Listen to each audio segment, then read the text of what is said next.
well as programs and nonprofit organizations that allowed me to be able to access. Brought up in the city of Rochester, and I'm also an associate real estate broker, so I understand the importance of home ownership and providing stability for our families and neighborhoods. And I'm raising 3 beautiful children here in Rochester, and I want to make sure that the future of Rochester is bright for them, and I want to make sure that we're doing our part in making sure that they have what they need to succeed and that our city has what it needs to succeed. I also work well with others in connecting resources and collaborating to make things happen regardless of any barriers that may exist. I'm a doer, I roll my sleeves up and we get things done, and I believe that is what city council is. Good evening, everybody. My name is Joseph Florence Jr. This is my first time at this RocACTS happening.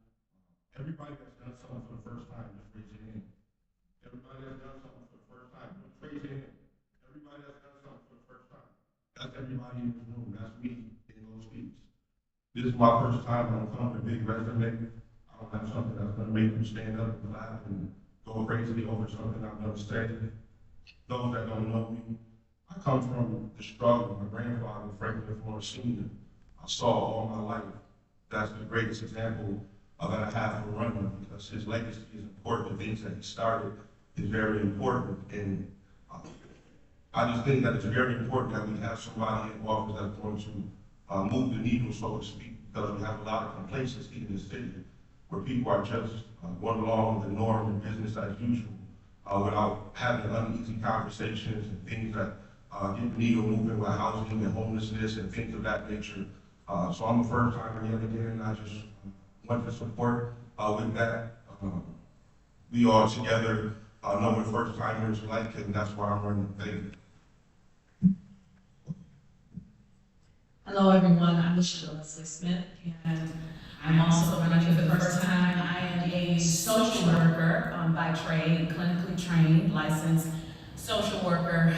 Most people do not go to school to become social workers because they want to be politicians. So I'm really here because not only do I want to help people, but I have been helping people. I am a native Rochesterian. I have lived in this community my entire life.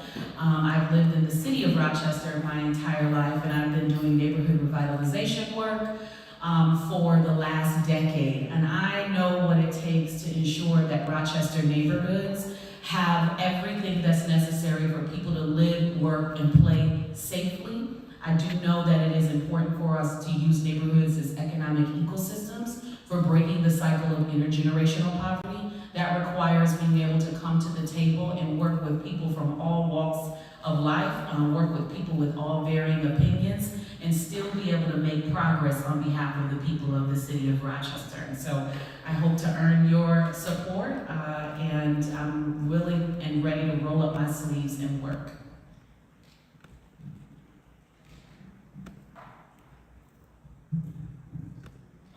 Good evening, everyone. My name is Stanley Martin. I apologize for being late, and I'm so grateful to everyone who worked to put this event together, RocACTS, RAHA, and so many organizations fighting for our community. A little bit about me, my background is in community mental health counseling, so I come to this work recognizing that when we invest in people, when we pour into people, we make sure that we meet the material needs of our neighbors, they will have the ability to heal and thrive. I believe that people are able to change and grow with love and care, and I bring that framework into how I legislate. When I support policy, when I think of what to prioritize, I think of how is it going to impact my community, and who are the voices I should be talking to, seeking input from. I believe in collaborative governance, which means decisions made are always influenced by people most directly impacted. So I'm here to ask for your support on the second term. I'm truly dedicated to community organizing, uniting around issues that impact all of us, and fighting to keep each other safe. Thank you. Good evening, everyone. My name is Josie McCurry, and I am too the first time running for any political seat. I've been employed with Monroe County for 30 years. I've been the past president of the 19th Ward Community Association, and also served 27 years in the Board of Election. So I have touched many corners of the city of Rochester and Monroe County and built many relationships and collaborated with many community-based organizations.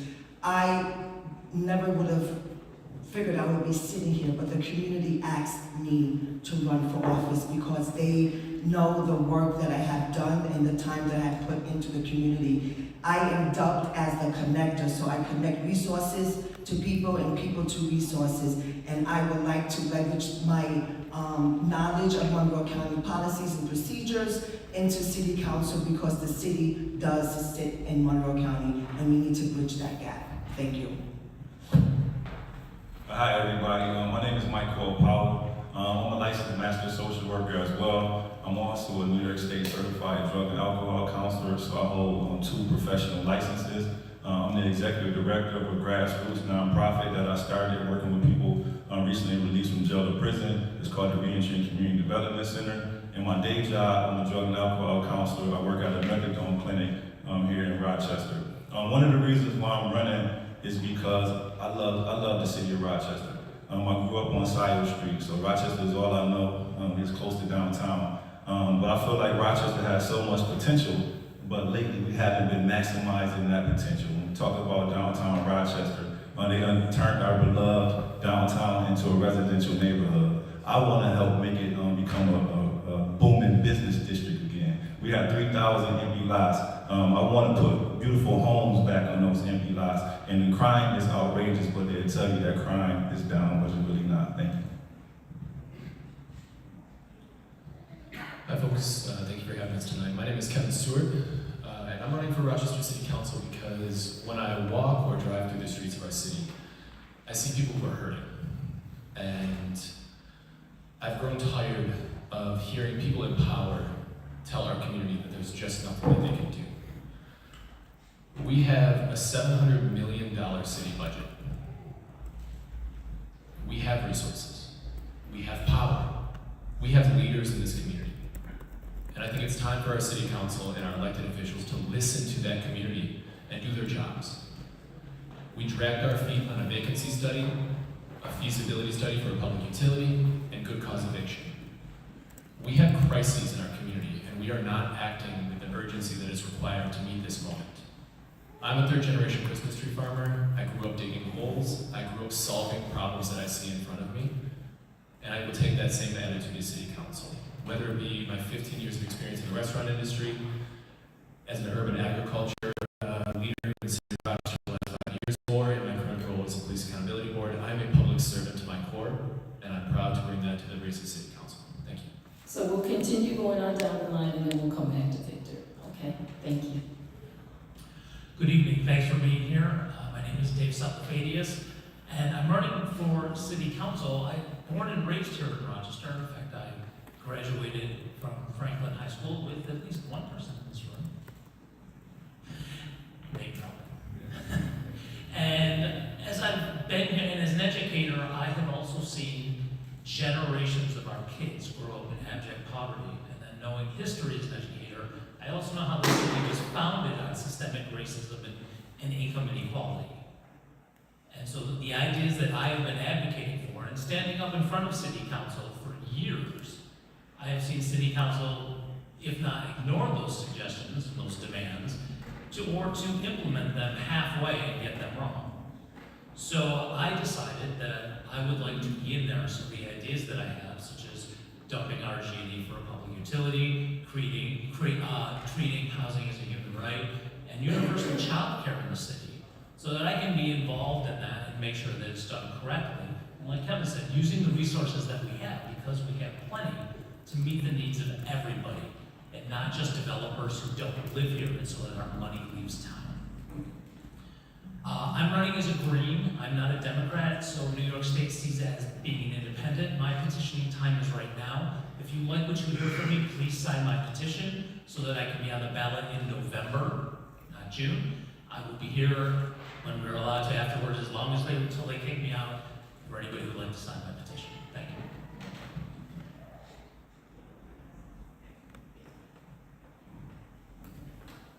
Hi everyone. I'm sorry, I had some ortho surgery, so if you can't hear me, just let me know.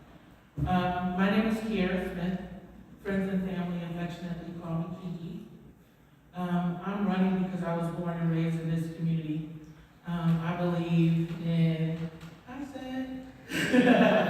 I believe that we all deserve access to safe neighborhoods, affordable housing, and barrier-free mental health services. August 7th, 2004, my cousin Kenneth Chaz Coates was murdered on the corner of Remington and Coleman, and it forever changed my life. And that's how I started my work with gun violence. 2016, I ran a program called SNUG, and we received 367 days without a gun-related homicide in a historically violent community. In that same year, I advocated to Governor Cuomo at the time because we had an uptick in violence in the West Side to have another West Side program placed in that area. And again, my name is, I'm sorry, I didn't tell you my time is up, and sort of be other questions, but I'm running because I believe our community, again, deserves safe communities, affordable housing, and again, barrier-free mental health services.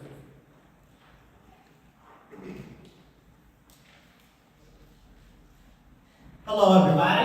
Hey, everybody, I'm Marcus C. Williams. I'm running for City Council because our current elected officials are pulling the market. They prioritize their own pockets, they prioritize developers, they prioritize people from outside of our city, trying to bring them in, but one thing they don't do is they don't prioritize our community and our issues. Crime's out of control, they don't do nothing about that because they don't care. They don't do anything about the education system because they don't care. But they like to tell you that they need more money to do things about these things, but they don't actually do anything with the money that they get right now to fix the problems that we've been having for forever. So these are continued issues, as well as the lack of economic development and the focus on small businesses and entrepreneurship. They don't focus on any of the things that affect us every single day, and that's why I'm running. This year, I'll be on the conservative line in November, and right now I'm working to get an independent line. We're calling the Community First line, so I've got petitions here. If you'd like to sign tonight, and you guys can reach out to me anytime online. My name is Marcus C. Williams, and I appreciate you guys. Thank you. Now we'll go over to Victor. All right. Good evening, everyone. Thank you for being here tonight, and thank you to the organizers that put this together. My name is Victor Sanchez. I'm running for City Council. I consider myself a proud Rochester transplant. I grew up downstate and moved to Rochester to attend RIT, where I graduated with a degree in civil engineering technology. And I fell in love with the city. I fell in love with this community and decided to make Rochester my home. Ever since graduating, I poured myself into this community, working on issues around healthcare access, transportation, safety, mobility, housing affordability, because I truly care about Rochester and I see how much it's struggling and the potential that it has, and I want to see it succeed. Throughout my work in this community, I've gotten into situations where working with elected officials, there seems to be a challenge in not moving forward, and I want to break that barrier, bring my community experience and my commitment to this community forward into City Hall and work with everyone here to move our city forward. Look forward to taking all your questions as we move through this forum. Thank you. Thank you. Our next question, we're going to start with the youth. And this question is to all candidates, and we will start with Kelly this time and move forward and move down to Niner. The question is, as a council candidate, how do you plan to engage with young people in our community? And what specific initiatives or programs would you advocate for to address their needs and amplify their voices? You'll have 1.5 minutes for this question.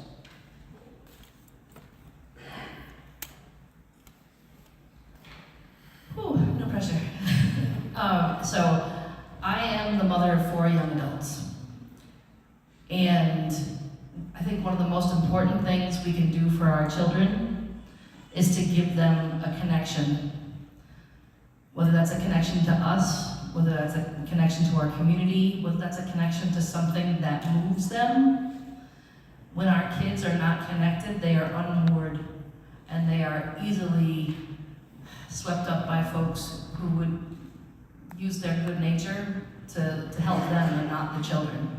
I think a lot of our challenges with youth is grounded in that so many of us are struggling to survive that we don't have the capacity to care for our children on our own. We really need the village to be able to be there, whether that's making our own housing affordable so we can be there personally, or making sure that they have the opportunity to connect with their school teachers, connect with their neighbors.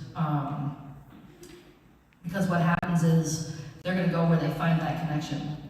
And if someone is connecting them and giving them the resources they need, but they're telling them to steal a Kia, that's not the person we want them to connect to. So what I would do is focus on after-school opportunities, and I would focus on literacy programs, because once you learn to read, you are forever free. So those kids can. I'll pass it on. Thank you. I'm sorry, your time's up. All right, so I'm also a mother here in Rochester and was born and raised here. And I think we need to meet our youth where they're at. We need to stop setting a bar and saying, like, jump here and that's where we'll meet you with the resources you need. I ran a program called Youth Tech Academy here in Rochester. It was a pilot program over summer where we taught kids the essentials of starting a business, writing a business plan. They left with savings accounts from grant funding that we proceeded to get. And they also learned how to do drop shipping. We gave them resources, but we also loved on them over the summer, right? Regardless of their background, we showed up for them. Whether they had probation appointments that their parents were unable to attend or incapacitated, we showed up and showed them that we were gonna be there regardless of what mistakes they had made, and we were consistent. And I feel like that's what youth needs to see. They need to see consistency, and they also need to see people who came from places like them, who have experienced what they've experienced, who grew up in neighborhoods they grew up in, that they feel like are relatable to them, because that makes them open up a little bit easier and allows us to reach them. So programs such as grassroots programs like the Youth Tech Academy are what I want to support and continue to encourage people to navigate and champion, because meeting youth where they're at is how we're going to reach them. Children don't want to hear what you have to say. They want to know how much time you have for them. It could be the smallest, tiniest thing. People always, like sweetheart, excuse me, to the right said, we set the bar too high for children, and you can't deal with children like they're adults. You have to baby step them kind of and get them to where they have to go. And once you give them that direction on where they go, if they really buy into what you have taught them, they're not going to divert from what you showed them. You can't save every child, because every child doesn't come with the same capacity of need, so to speak. But they just want to know honestly, how much time do you have for them? Because once they see how much availability that they have in you, they know that they can count on you. And once they build up that trust with you, then you can start to impact their lives, their single parent lives, their jobs, financially, so on and so forth. So basically just time given to the young people. I think these questions are kind of difficult to answer sometimes, because nobody knows exactly what you're going to be able to accomplish once you actually get into the seat. But I will tell you about what I have done with youth. And I plan and intend to continue doing some of the things that I've already done. And so as a licensed social worker, I've run nonprofit organizations that have served youth. I founded a nonprofit organization called Successful Pathways that serve teen parents. I know exactly what youth are experiencing, because I was one of those troubled youth. I had my first child at the age of 14. And was on my own in my own apartment, paying my own rent by the age of 16. And so when you don't have caring adults who are there, and it's not to say that my parents weren't caring adults, but when you are wandering, and when you're lost, and when you're looking for hope and looking for love in all the wrong places, you need resources. You need access to resources. And there were resources that were available in this community for youth like myself. I had no idea that they existed. So I would love to focus on recreation centers, create additional structure within those recreation centers, because oftentimes kids are going there, they're coming and they're going. There's nobody really overseeing them, watching them. There's no real measurement as to whether or not there's real impact in their lives as a result of being in those spaces. And I would love to see them as a real opportunity to change young people's lives and give them the resources that they need. So being on council for almost 4 years, one of the big things that was important for me is meeting youth where they are. Youth are in rec centers, youth are in schools, youth are all over this community, and different youth have different needs. So in order to ensure that we're investing in our youth, we have to listen to their voices and give them what they tell us they need. We can't guess, we just have to have a conversation with our young people, and really and truly, they know what they need. Recently, we all know what happened with Miss Caitlin Benoit in School of the Arts, and we know that when youth are queer, they are at risk for all kinds of trauma and harm. So we absolutely must invest in our queer youth, because when we do, that impacts all other youth. It teaches them to care for each other, it teaches them to be who they are proudly. So one of my biggest priorities is investing in programs for LGBTQ youth. One thing I am proud of is collaborating with the administration to ensure that there are mental health counselors in our rec centers, because that's where our youth go, and we know they're experiencing a lot of violence and a lot of trauma, and just having a therapist accessible that they see regularly, that they build trust with, really can help get over difficult times. So I will continue to prioritize investing in mental health supports for youth and meeting them out in the community where they are. Pastor Wanda, do you mind repeating that question, just because I think it got kind of swayed a little bit? Sure. How do you plan to engage with young people in our community, and what specific initiatives or programs would you advocate for to address their needs and amplify their voices? Thank you for that. So I have a little bit of a different approach. So I'm a very spiritual person, and I think our kids are lost because they are dealing with a lot of trauma that they don't know how to deal with. First and foremost, they don't even know who they are. So they need character building programs that they could be, so they can understand and honor their blackness, because we as black people, people of color, are strong and resilient. So first and foremost, they need to be proud of their skin color. That's number one. Number two is that, and we are in a church setting, but the church needs to step in, and they need to come out of the four walls of the church and meet the youth where they are. They need that support, and they need to have the listening ears that are non-judgmental, because as soon as you start judging, you will shut them down. Third is our youth are not ready for all the language, not ready for college. We need to really look into trade schools and give them that funding, like colleges and universities, so that they could get a skilled trade, and then they can be proud of going into their neighborhood and working on homes and bringing in that generational wealth. So I agree with a lot of what has been said, in particular mental health support. One of the things that I think is important is having representation and showing up into schools and places where youth people are. As a Mexican immigrant, I never thought that I could go to school for engineering. That was not something that I was around. And what really changed my trajectory was going into a program where a science teacher took an interest in gathering folks that, other children that were interested in science, and brought engineers to talk to us.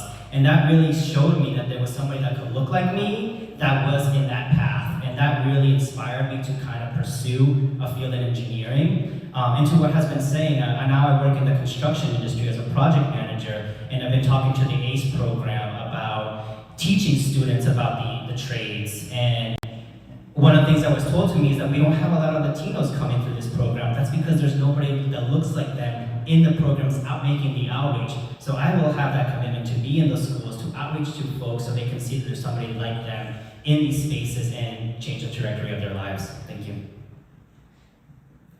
All right, again, my name is Michael Powell. I'm going to tell you something that I already do for the youth. In 2021, the community was saying that a lot of the violence was because the kids just simply didn't have nothing to do. So what I did was do my nonprofit, the Ranching Community Development Center. We started a youth summer camp called the Michael A. Powell Youth Summer Camp in my old neighborhood of Side Street.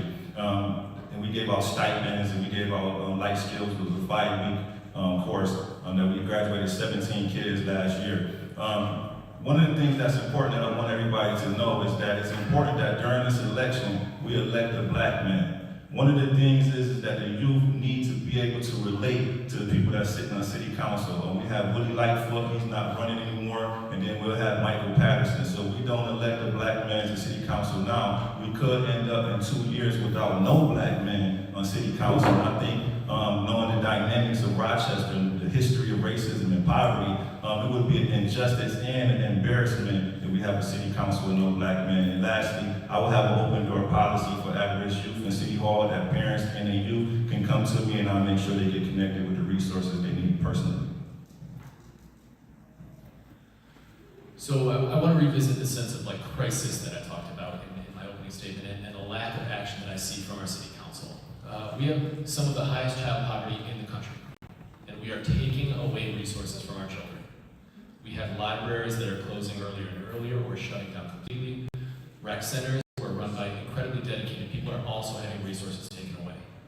The Lyle Avenue Library, they were going to close that down for several days a week, but the community stood up and stopped the government from closing the library. The Maplewood Library has been under construction for months. I've seen construction projects downtown happen almost overnight. We have to ask ourselves where our needs are and where our city's government's priorities have lied. I look at Encompass, I look at teen empowerment, I look at Cameron communities, and I see what our children need. When I work with children almost every day, I ask them the same question: what do you need? And they tell me, we just want places to exist that are safe. When we ask children what they need and they tell us, we have to listen. And it's the responsibility of city government to create those spaces. Lastly, child hunger is a major issue in our city. We are not taking care of our most basic needs. And children in Rochester go hungriest in the summertime when food is being harvested from our fields. It doesn't make any sense. And it's because they're not getting free food from schools. And so in terms of clear policies, I think a free food program for young people, especially those experiencing poverty in Rochester. Thank you.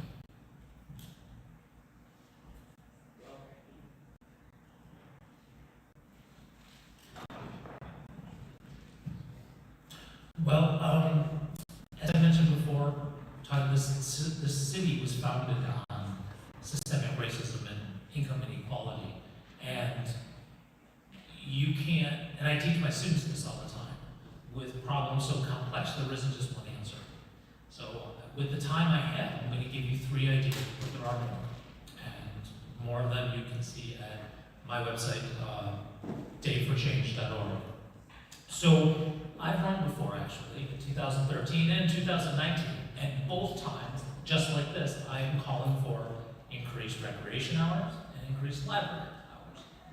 I've been doing that for decades now, and yet, as Kevin saying, we're at less. You do something that's not working, you gotta do something different. I also have something coming up this summer, which I've had a version of it in the past. You've heard of, as a social studies teacher, the New Deal. And then back in 2011, the Green Party's candidate for governor came up with a Green New Deal. Well, I have a Rochester Green New Deal that will include employment opportunities for our youth. And then lastly, I would start to explore, I want to look at a junior city council. Hopefully, the way we choose people to do that will be a little bit more open and democratic than the actual one. But I would like to see our youth actually involved and having, and for now, an advisory role in how our government works. Again, I have more, it's at the website, but those are my 3 main ones right now at the time I have 11. Thank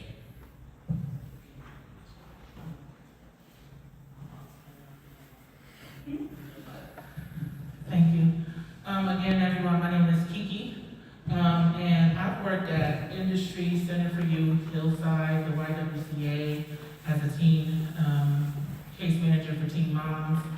And one of the things I know is that, the things we experienced when we were younger, I'm 46 years old, are not the same things that our children are experiencing in a digital world, with lots of mental health and poverty around them, and being influenced by music and things outside of their home. And so I think before we can say what we'll do for young people, we need to have a conversation with them.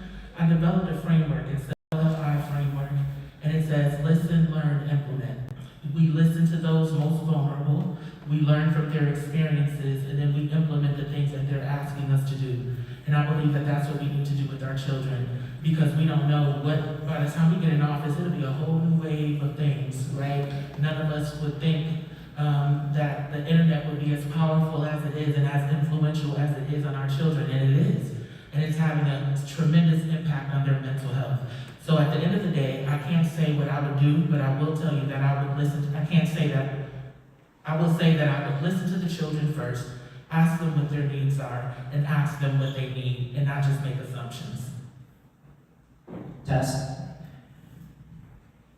All right, everybody. So here's what I would do. Number one, we as adults need to start charting a course to the future for our children and offer them opportunities. Too many people are like, oh, let's let the children decide on what's best for them. Well, has that worked out for us? No. Not at all. Where are the adults? Aren't they supposed to stand up and say, hey, this is wrong, or this is right, or this is the path that you're supposed to go in? We need to step up as adults, chart a course for them so that they can see that there are opportunities for them in the future. I would do that by starting to change the culture in our city of health and wellness by implementing a program where we do once a year, we set up like a junior Olympics, and all year round we start to get the children in line with being able to play some sort of a sport or some sort of a mental scholastic achievement type of a program. I'd also offer a number of other suggestions, which I don't have a lot of time right now. So please reach out to me, message me, check out my website or my Facebook, and it's Marcus4Rochester.com. Thank you. Hello everyone, Tanya Stevens. Sorry, I'm just getting here. I was coming from Rockport in traffic, didn't want to be on time. But here I am. So, talking about youth and families and those sorts of things, I think so often we're in meetings and in spaces and folks are always like, well, where are the parents? Like we start talking about the children and stuff, and it's always like, where are the parents in the conversation? So I think when we have conversations about the youth, we have to make sure we're having like intergenerational conversations. So we're addressing like the trauma that our youth are going through, but also we understand that that trauma is based in the fact that there's like intergenerational like issues, harm or whatever. And so we have to address like the root of the issues. So making sure children and families are kept safe. And so to do that, I think we should be increasing our funding specifically to the city school district. We have increased that funding in over 20 years, even though the district has changed, everything else has changed. And so we just need to kind of catch up and increase that funding to make sure that we can meet the mental health needs of our youth, meet the technological needs of our youth. And then most importantly, I think it's important that we look at things like basic income to kind of stimulate our entire economy, because when we live in safer communities, have more resources. And so just if every family is being lifted out of poverty all at once, it allows us to just have a better outlook on our communities, more people can start businesses, things like that, if we're just getting regular income on a regular basis. So I think those things together, I'm really looking at it as an intersectional issue, like if you have housing, if you have dollars, if you're out of poverty, you can do more. Thank you so much. And Lewis is our last one. Oh, that's great. I almost forgot what the question was.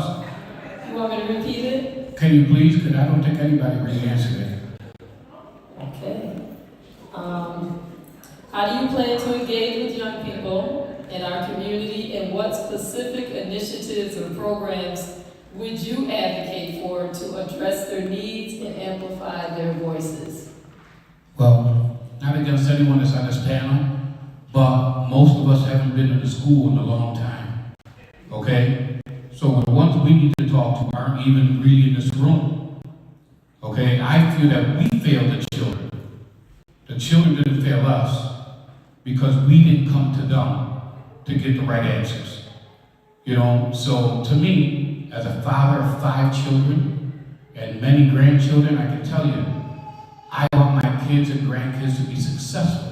But our thing is that we have to give them the opportunity to be successful. By the decisions that we make, I'm proud to sit up here with a lot of people up here because, we all care. But what we're forgetting is to bring them to the table. Because when I sit down, I have a son that's a senior School of the Arts that went through this recent traumatic event, and I can tell you that the schools and the children are suffering.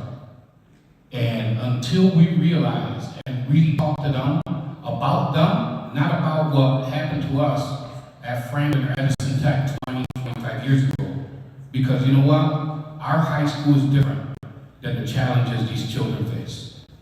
So I will bring the kids to the table. The youth, I shouldn't say kids, I apologize. I will bring the youth to the table. Thank you.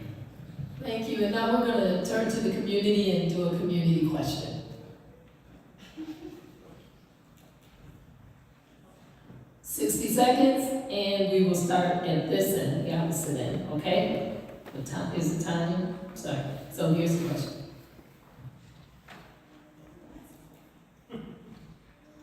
What is your position on Rochester's status as a sanctuary city?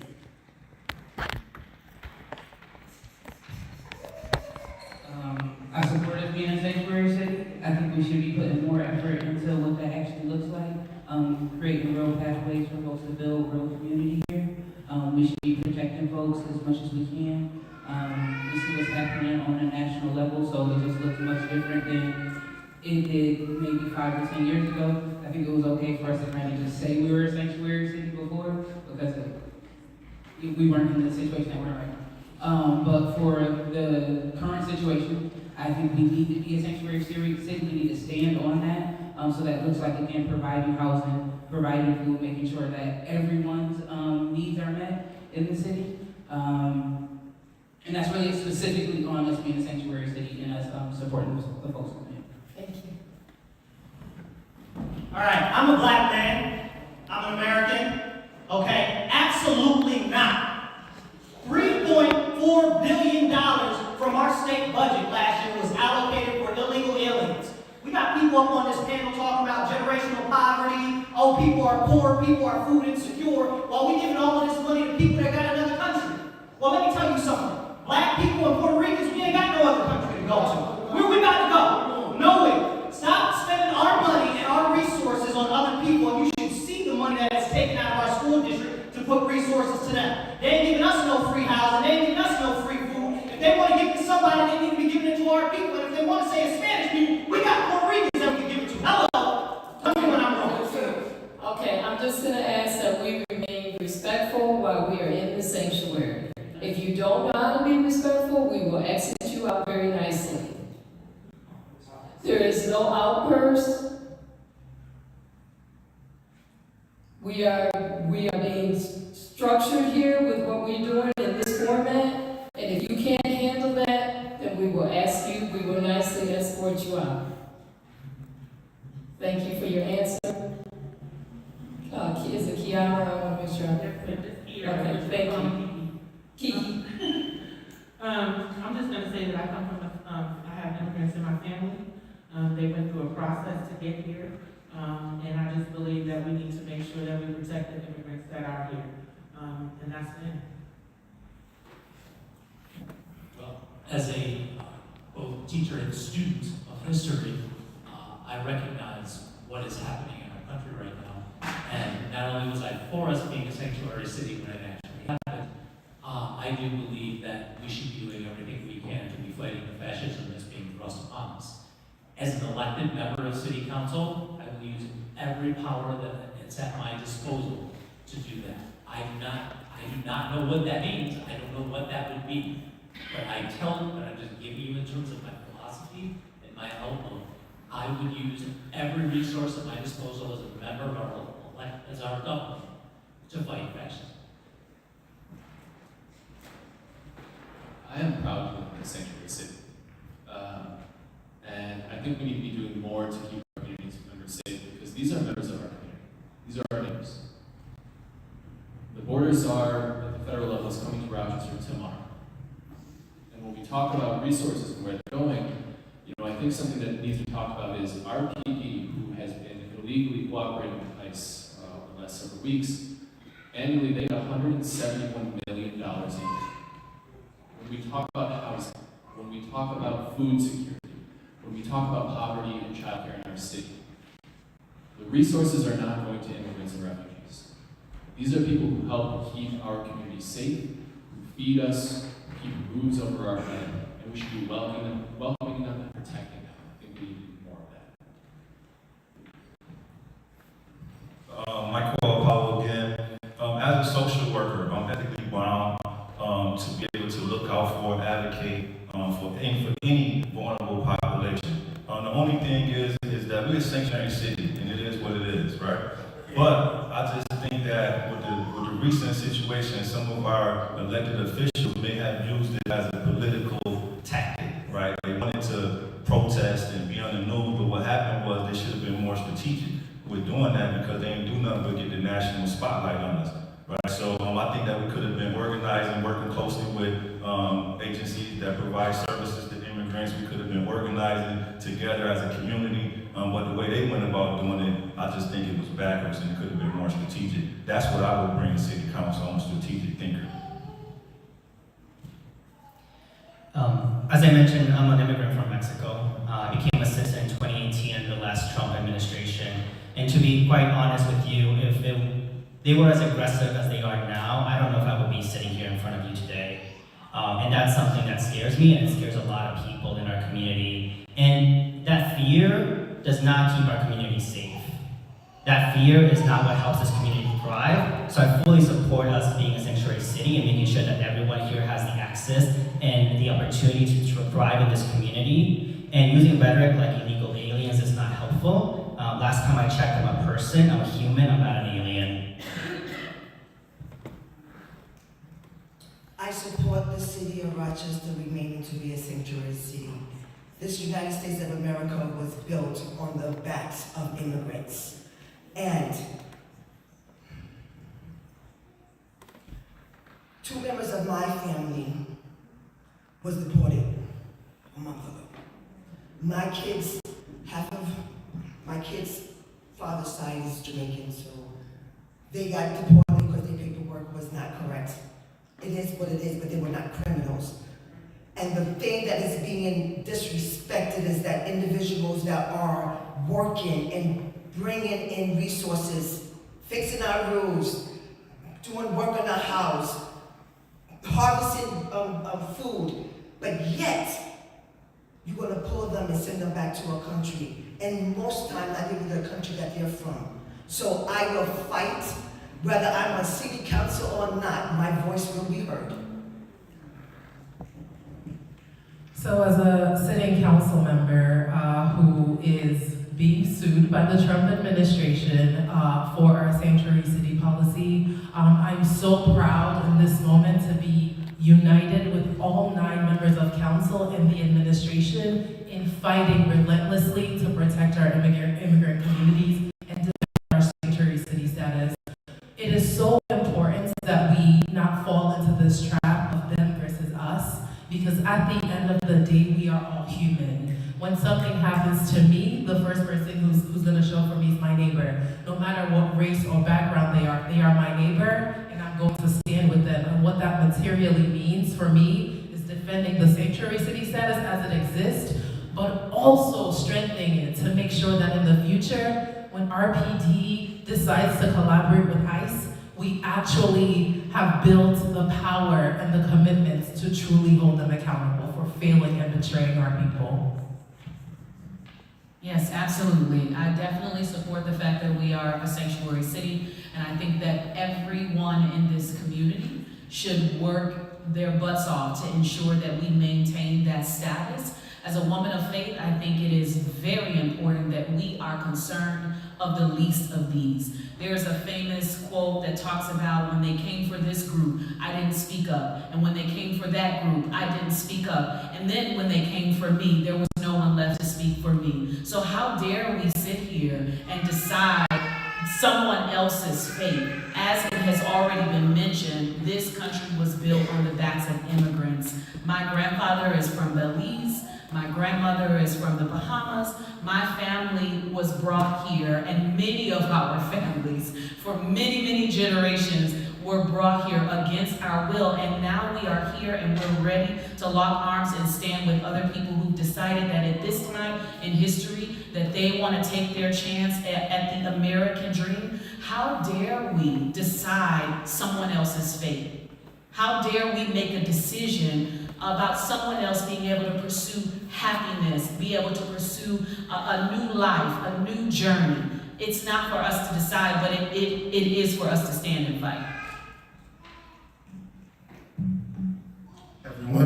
Everyone deserves to be safe. I stand in solidarity with our city and being a sanctuary city. I believe as a family member of immigrants, as a previous spouse of an immigrant, knowing that he may not be here to raise my daughters definitely hits home for me. And my faith and my morals won't allow me to have any other stance.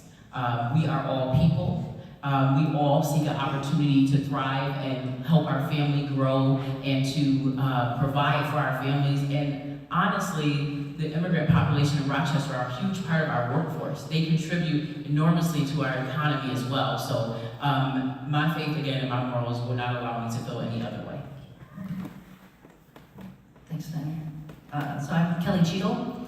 My father was a refugee from the Czech Republic. So, but he was welcomed with open arms, because he's a white guy.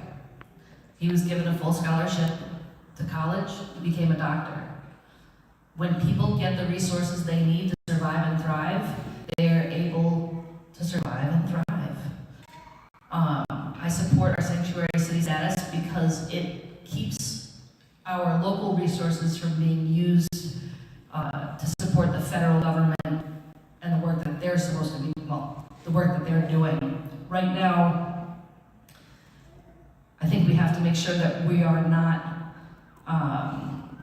pretending that what Trump is doing is legal, even if he's using our existing structures to enact his bad policies. So I completely stand up for our sanctuary city status. I think New York State has to enact New York for All to make sure that we are not just standing here for our city, but we're standing in solidarity with our other cities in New York State, and we'll be stronger together. Thank you. Hi, folks. Louis Aponte. Can't say anything different what's been said already. We're all immigrants. We all work hard. You know, but if we were to put that amount of money that we're putting into ICE and everything else, we're out here killing each other in these streets, in these neighborhoods. You know, ICE isn't killing people in our neighborhoods, we're killing each other. Think about how much money is going to all these ICE raids and everything else. Why don't we put it towards getting rid of the people that are we're killing ourselves.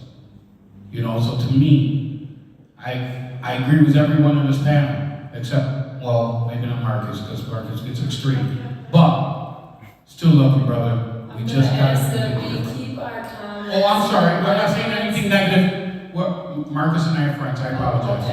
Okay, I'm not being, I wouldn't do that. Okay. I apologize. Okay. But, I think that, oh, she told me to cut it. I'm gonna cut it. All right.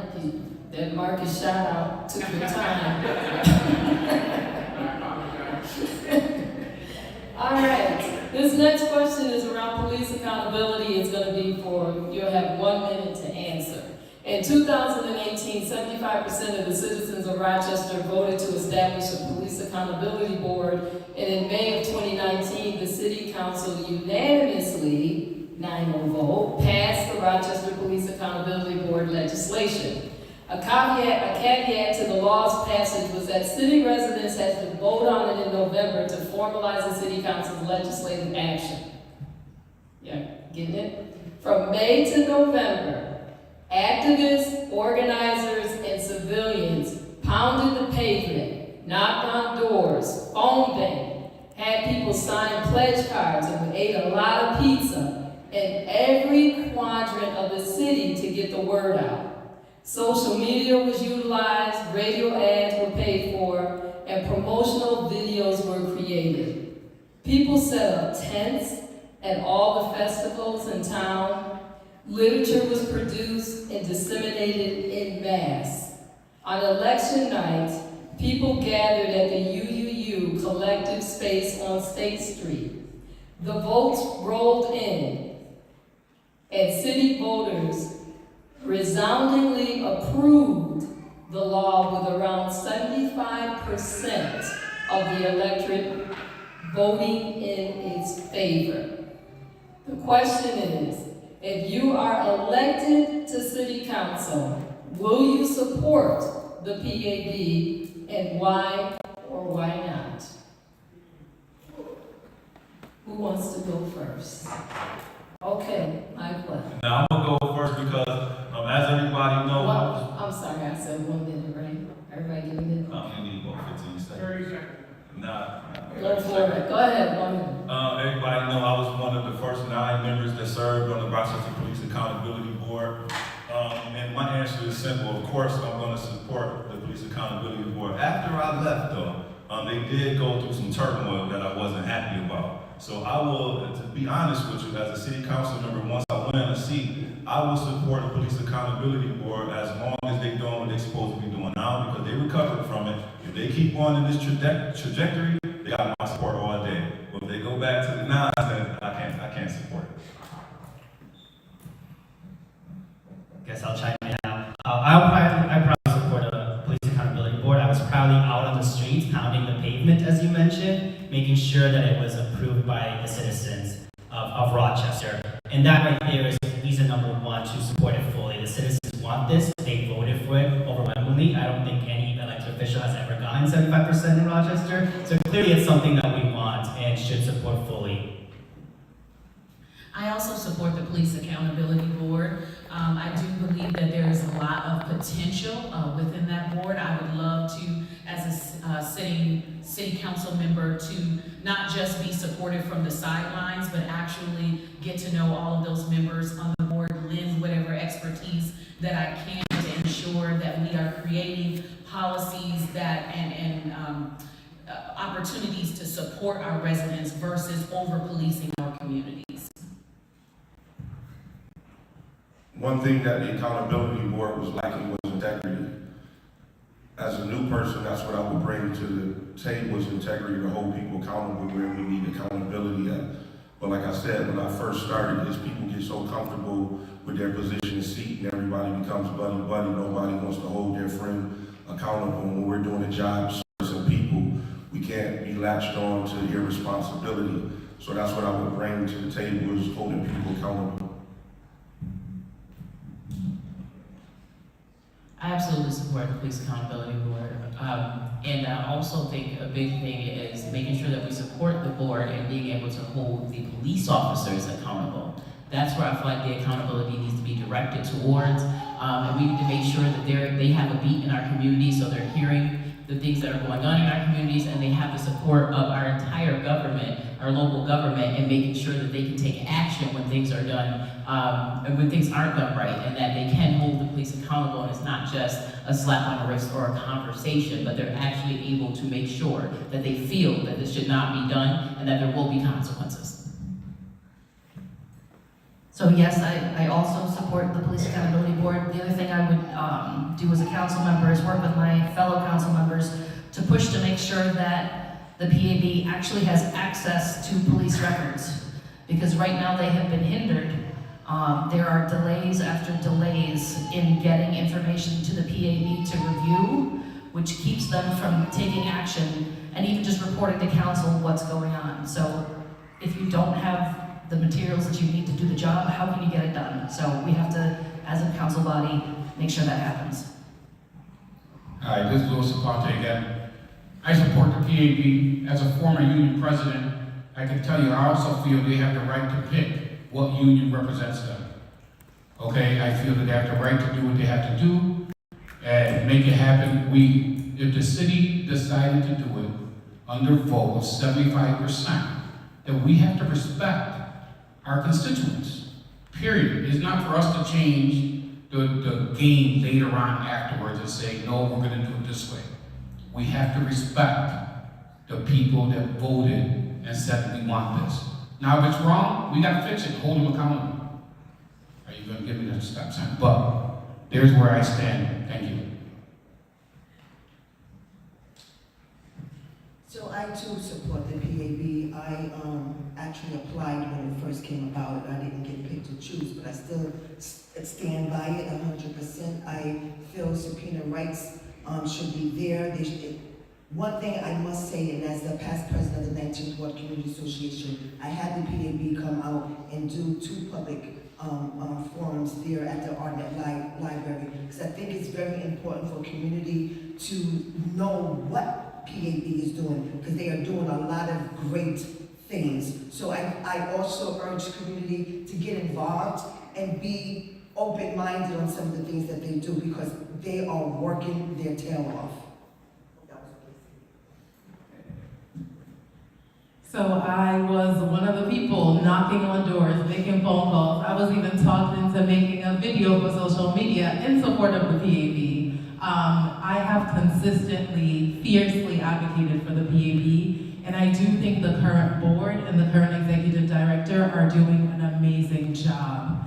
The level of transparency they've been able to bring to our community, I mean, while underfunded, they publish reports into real misconduct that's been happening within our community. So they are doing what they are charged to do, despite the mayor not giving them access to the data they need, not giving them access to a lot of the resources they need. They are creative, they're scrappy, and they're doing exactly what is set out in the charter. Right now, of course, the Locust Club is suing to take away their subpoena power and make them a toothless institution like previous civilian boards. But they are fighting, and I support that fight fully.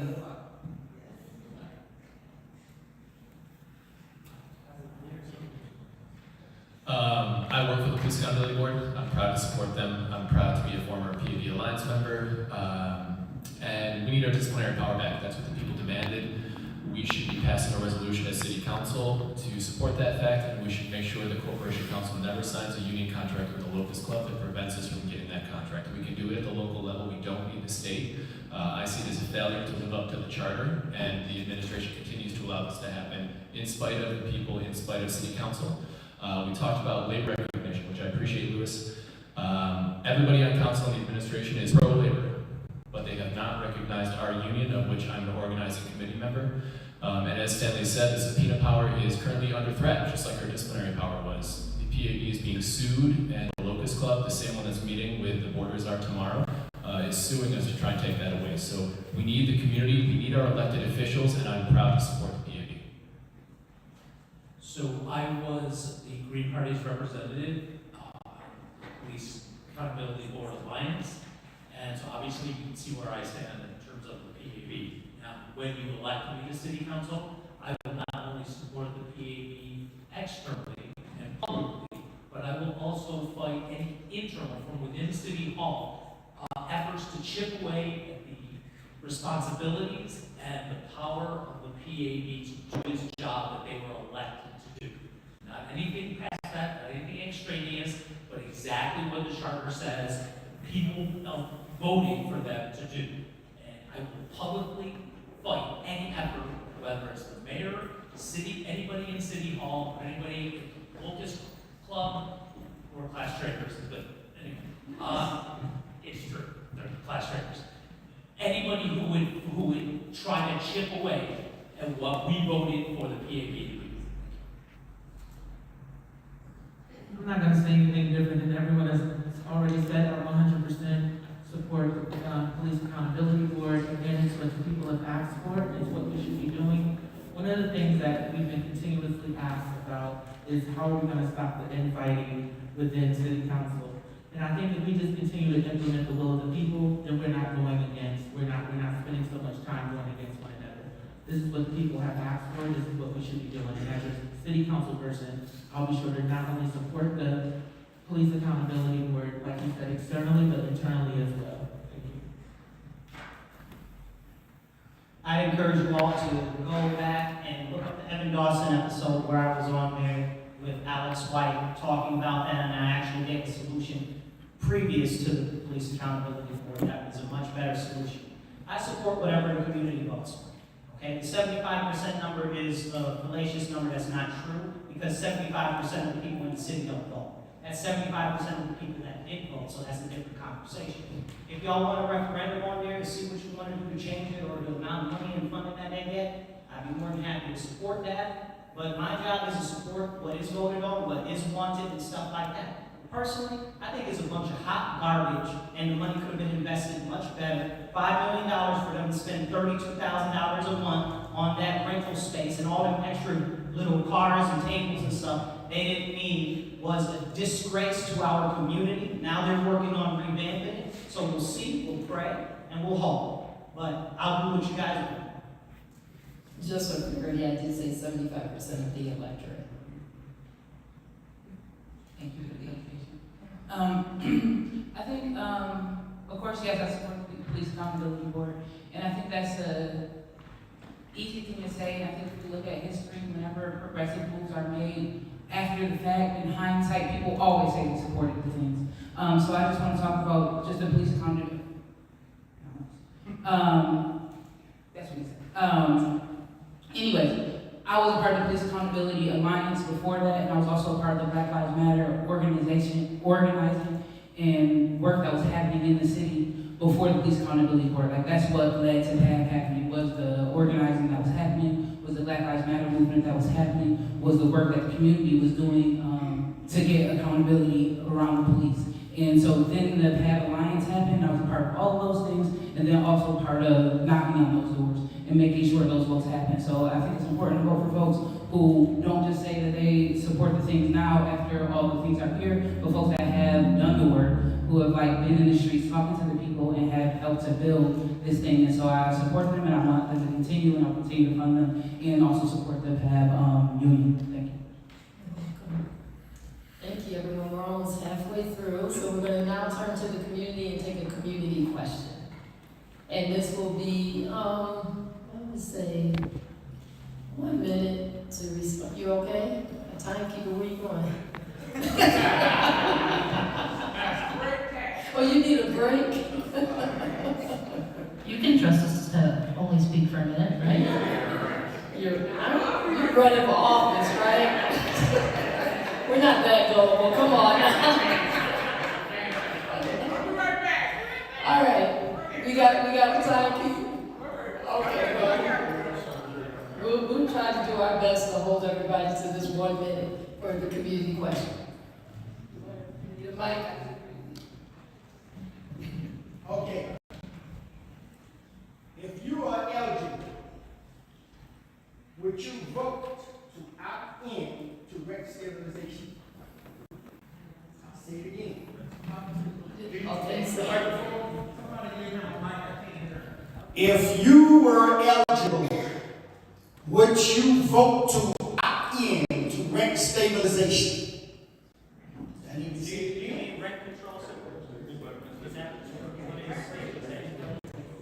So I can.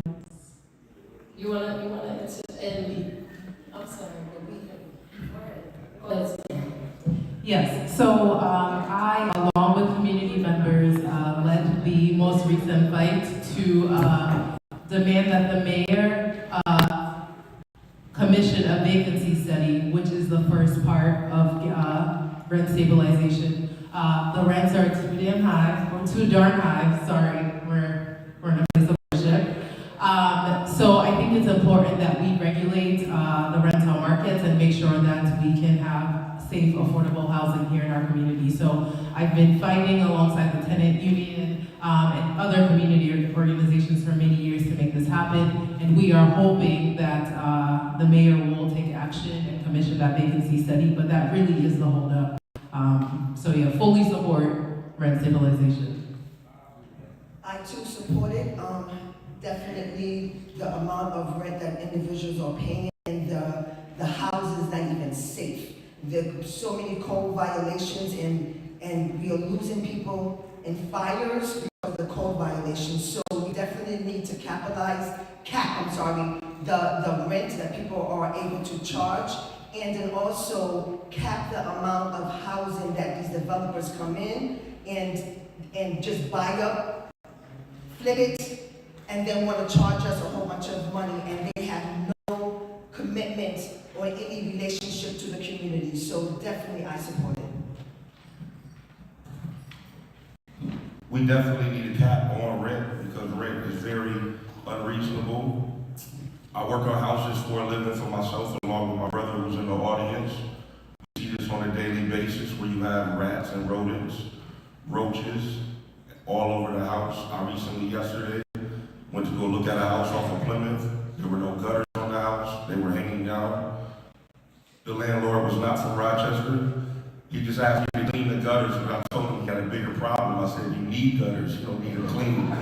And his answer to me was, I just want to pass my Section 8 code so I can get the tenants inside. So basically, he was looking for a money grab. So we see that on a daily basis, so we definitely need that case study done to see how these landlords and people are coming into the city, coming into auctions.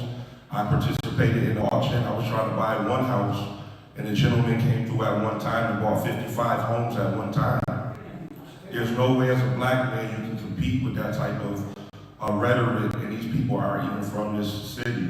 So I do believe that there needs to be a cap on rent, and there needs to be an inspection done on those who are buying a property in the city. I also agree with the cap on rent. I mean, people paying $2,000 a month for a two-bedroom apartment in the city of Rochester Rochester when we were once known for our affordability is ridiculous. I also believe in addition to capping the rent of the existing used housing stock that we have, which is aging, we need to provide resources to repair aging housing stock for our current homeowners as well. Promote opportunities for people to buy a double, live on one side, and earn some income by renting out the other side. This will create what I like to think of as for landlords, mission-minded people who are actually the landlord and providing the rental units because they live in that space. So they care very deeply, not just about what happens in their own property, but they care about what's happening in and around them as well. And I also believe that it's important that we do not reconcentrate poverty. It is important that people have the option to live anywhere in the city that they choose. So as we are creating affordable housing options, let's not just concentrate it in areas that are historically low income, black and brown. Let's start giving people opportunity in other neighborhoods throughout the city of Rochester so that we can really access the wealth that is in this community. Easy answer to that question is yes, we need rent stabilization. Along with that, we also need to look at policies that are going to keep out-of-town landlords away from our housing stock that really need to be going to the citizens and residents of Rochester. I'm also a proud member of the Community Land Trust, which is a community-controlled model that I would love to see expanded across the city to make sure that us, the community members, are the ones that are deciding the development that takes place in our city, not developers. Absolutely. That's one of the key things that I'm running for on my platform for city council. But the issue is that we have the same issues, this is nothing new, and the same politicians. You cannot support rent stabilization and also support the development of all these buildings, these luxurious buildings. That's what's driving up the rent, because other apartments is able to have high rent, because what you gonna do? You gonna go in one of the luxurious apartments and pay $2,000? You might as well pay the $16,000 over here in the hood that we're offering. So what we have to do is we have to have somebody to push back to that. Right now in the city of Rochester, there's no better time to be alive than a rich developer. The city is just handing them any development that they want. Downtown Rochester is not a city no more. It's a residential neighborhood. And there's nobody, I'm so mad that 2 of the 3 incumbents not here to answer these questions. Because the vision that we have in Rochester, we have people that's been on council for 6 to 8 years, and they asking for 4 more. We need new progressive like this. We need new leadership so that we can finally change the trajectory of Rochester. I'm proud to have organized alongside Councilmember Martin, folks in the tenant union, and a number of other people to get the vacancy study passed nearly a year ago. And again, returning to that sense of agency, I remember Councilmember Martin asked the mayor in that meeting, when can we expect to see movement on this? He said, oh, in the next month or so. And that was a year ago. A year ago. 63% of this city rents the roof over their head, and we are not doing enough to keep those people safe. Rent in this city has exploded in the last 5 years, and it's more than just stabilizing rent. It's an important part. There's no silver bullet. We also have to look at affordable housing. When we talk about affordable housing, what they do is they price that at 60% of the area median income. When they calculate that area median income, they include Pittsburgh, Brighton, Penfield, Fairport, across the county. We need to start looking at affordable housing in Rochester based on Rochester incomes. Thank you. I support stabilizing rent mainly because it will also help stabilize our real estate market. Like as rents are raising, you're realizing that it's outpricing people for being able to buy in the neighborhoods that they grew up in. So our first-time home buyers are suffering because they can't compete with investors coming in, purchasing homes where 5 years ago I sold a home on the street for $100,000 and now the homes are selling for $250,000. And that is mainly because they're able to charge so much for rent that they're willing to pay so much more to buy the property. So I absolutely support it. So with 60 seconds, I can't go through all of this. Rent control is part of my plan to have the city treat housing as a human right. I also work with the tenant union and a paid member for this feasibility study. I also would like to see the city use eminent domain to take houses that are abandoned or neglected by out-of-town landlords. I have a host of things that we can do to make housing a human right in Rochester, and I suggest that you check it out at www.daveforchange.org, because I only have 30 seconds remaining. And what Kevin said about how the city, not just the city, but everybody uses this AMI, not only in county, but they use like a 9-county region as well. I have proven, and it's on my social media, and shown these ads for the apartments that are being built on West Main Street, that they're calling affordable. But if you're at the low end of the economic spectrum, you would be paying more than 100% of your income. www.daveforchange.org. Everybody, Kiki for council again. Of course, I support rent stabilization. I live in 14621, and there is no way that people are paying $2,000 to live on Wilkins and Hudson. There is no way, folks, but it's real. People are paying $1,800 to live on Remington. And I'm not talking about what I heard, I'm talking about what I know. So, I mean, absolutely ridiculous. I also think that we need to incentivize home ownership in some of our historically disadvantaged areas. I think that it's really important to help stabilize the community. Again, I was born and raised in 14621. I continue to live there because I want to be an example to others who live in that community. So I think we should also be looking at zoning laws so that we can have affordable builds, so we can have more affordable housing for families to, again, remain in communities that they love and that they grew up in. Thank you. So check it out. Number one issue right now is the fact that city council is selling off properties and lots for like $1 to these developers. I got $1, y'all got $1. I'm sure we could all buy this property that they're building up and selling off for millions of dollars. It doesn't make any sense. I live over by Bull's Head, and they're trying to redevelop that, and they're pushing everybody out. They've already claimed eminent domain on a lot of people's houses and over in that area, and they're pushing everybody. Tens of thousands of people are going to end up being displaced. My works over in the area over by Sile, over there, they're about to push all of them people out. They're raising our taxes, they're raising assessments and everything like that. I got more answers. Check out my website, Rochester.com, and my videos. But we need to increase home ownership. We need to increase the ability for people to have deferred taxes when they're buying new homes that are actual citizens, not like they give to the developers. I got other stuff. Check me out. Of course, I support rent stabilization. I work along with the good folks in the back, the tenant association.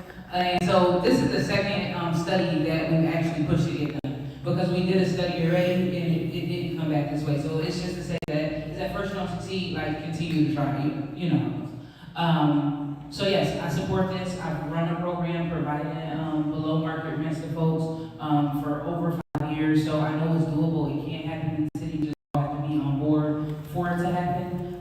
We have some of the oldest housing stock in the state, and so we need to reinvest into our housing here, making it more not just affordable but sustainable, so that we can so that folks can stay there longer and live healthy lives in those spaces. Thank you. Did everyone get a chance? No. Okay. So my name is Kelly Cheadle. You can check me out at voteforkelly.com. But also, I do support rent stabilization as a means of keeping people in their homes. But the other thing that we need to look at is the fact that the rents have shot up over the last several years, and whose income has matched? Anybody? Because I'm going to hit you up for a donation. But so our wages have not kept up with the cost of living. And so what we need to do is we need to look at the minimum wage and think about what that means. That wage is supposed to be able to cover your basic needs. So if that minimum wage is not a living wage, then what's the point of it? We could pass a local minimum wage and raise the amount of resources that people have. And if we pair that with holding the rent, we can raise people out of poverty. All right. See, that's the last. Here we go. Of course, everyone on this stage is going to say the same thing, except one thing. All right? Why aren't we being honest? There's people that are on this panel right now that sit on boards that disrupt the rent. Okay? So let's be real about that, number one. Number two, why don't we give the people that are homeowners now and businesses, why don't we give them the same tax breaks that we're giving people that don't even live here and businesses that don't even exist here? Okay, why don't we take care of home before we take care of people that don't even live here? So you know what? We want to stabilize things. We need to check our bank book first, because I'm going to tell you, follow the money if you want the answers. Okay, did everyone get a chance to answer? Okay, someone mentioned earlier about the calculation of the AMI, correct? Someone mentioned that. So recently when reviewing the website for our MAP-B, I just want to share their statistics that are there. The AMI is calculated by the 9 counties. So across the 9-county region, 14% of residents are navigating the challenges and barriers that come with poverty. However, poverty impacts communities unevenly. 34% of Black residents, 32% of Latino residents, 17% of Asian residents, and 10% of white residents are affected. Again, 34% for Black, 32% Latino, 17% for Asian, and 10% for white. So given these disparities, what is your plan to address poverty and promote economic equity in Rochester? I would love to give a minute, but because we are getting close to time, let me see how much time. We'll give a minute to respond. How about that? And so whoever wants to start the count, whoever wants to respond first, feel free. Okay. I have something. So I want to say, one, again, Tiny Stevens, please check out my website, tinyforthetown.com. And so I think there's so much funding, so many dollars exist already to solve a lot of these issues. The numbers that we're quoting here come from our MAP-B. Our MAP-B's been in existence for like 10 years, and the numbers have actually only gotten worse since the initial rollout of that. And then if we look at how long folks live in comparison to that 9-county region, people live like twice as long if you live in Pittsburgh or something like that compared to if you live on Jefferson. So I think we have to have direct funding for those communities. There's funding from the cannabis funds that exist in New York State specifically for neighborhoods that are affected by the war on drugs. We can create direct funding for Black and brown businesses in those areas that's known as like the Crescent and that have historically had issues or whatever, to create real funding there. We can create youth programming specifically within these targeted areas to make sure that the youth are addressed. There's also funding in the state for our climate solutions thing. I'm sorry, I don't know the exact name of the funding pot, but it exists already in the state. And it's to make sure that environmental justice areas, again, like the Crescent, are addressed. So the funds already exist. It's just important for us to be targeting Black and brown folks and not just saying like, oh, everyone needs help. Everyone does need help, but Monroe Ave looks a lot different than Thurston or Jefferson Ave. So it's important for us to be investing in those areas to make sure all of us rise up. And again, check out the website, tinyforthetown.com. I work for an organization called Connected Communities. I'm the founding executive director. And as I mentioned in my opening, I believe that we can use neighborhoods as economic ecosystems for breaking the cycle of intergenerational poverty. Our work right now spans 4 pillars: housing, education, community wellness, and economic empowerment. Any one of those pillars could be a nonprofit organization within itself. But in order for us to really utilize our neighborhoods as change agents, we have to be addressing a multifaceted issue from a multifaceted perspective.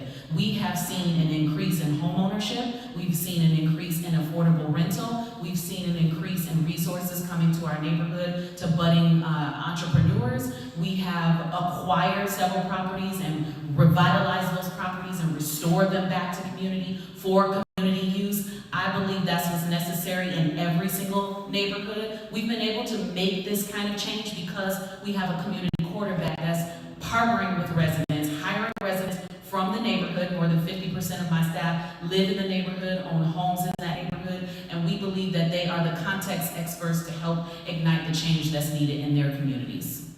So, I'm an entrepreneur. I live right by Jefferson. I've had a business on West Main Street. I've had a business on Chilai Avenue. I can tell you about some of the trials and the tribulations living there and working there and employing people in those neighborhoods.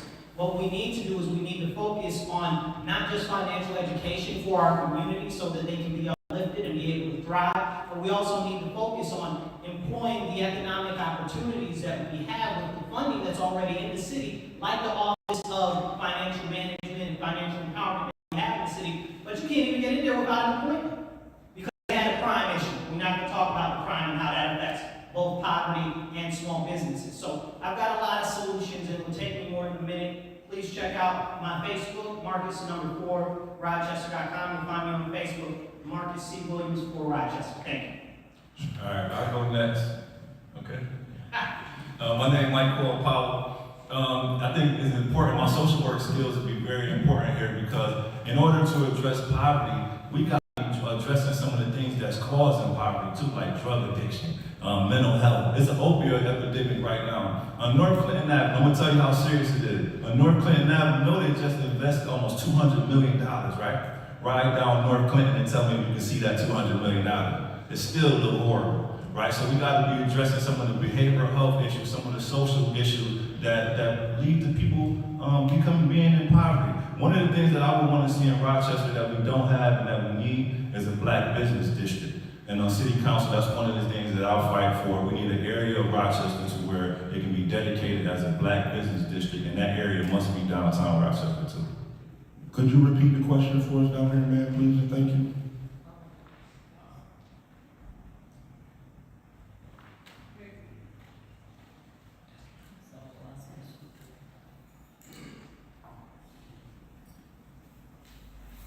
Across the 9-county region, 14% of residents are navigating the challenges and barriers that come with poverty. However, poverty impacts communities unevenly. 34% of Black residents, 32% for Latino, 17% Asian, and 10% white are affected. Given these disparities, what is your plan to address poverty and promote economic equity in Rochester? If the numbers there are true, then they just speak for themselves. We see where we need the problem solved at. It's just holding people accountable to go get those finances to do so. That's a part of my platform for running for the first time is housing and homelessness. I see it each and every week. My church serves the homeless people each and every week. Not only do they have the ability to go get housing, but there's nothing available. And that's how you get your repeat offenders and things of that nature, so on and so forth. So my plan would be to get these buildings at the district, I'll let it go for absolutely nothing, to get those up and get programs in them to properly educate these people on how they can become evenly footed in the community, to get these things up and running, to get them attached to the people that will get them the help that they need to be a thriving person in this community.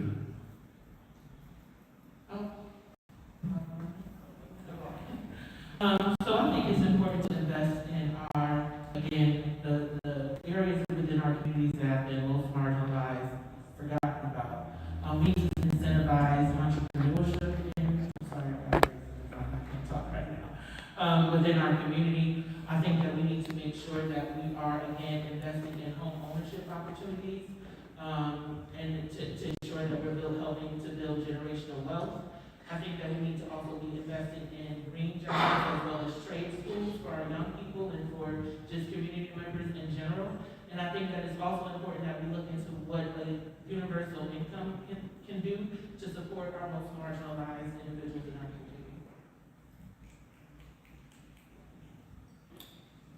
I agree with a lot of what was said already in regards to different ways that we can address it, but the biggest thing and the most efficient way to answer that question is that I would support policies and initiatives that provide resources and funding as unequally as the wealth is spread unapologetically.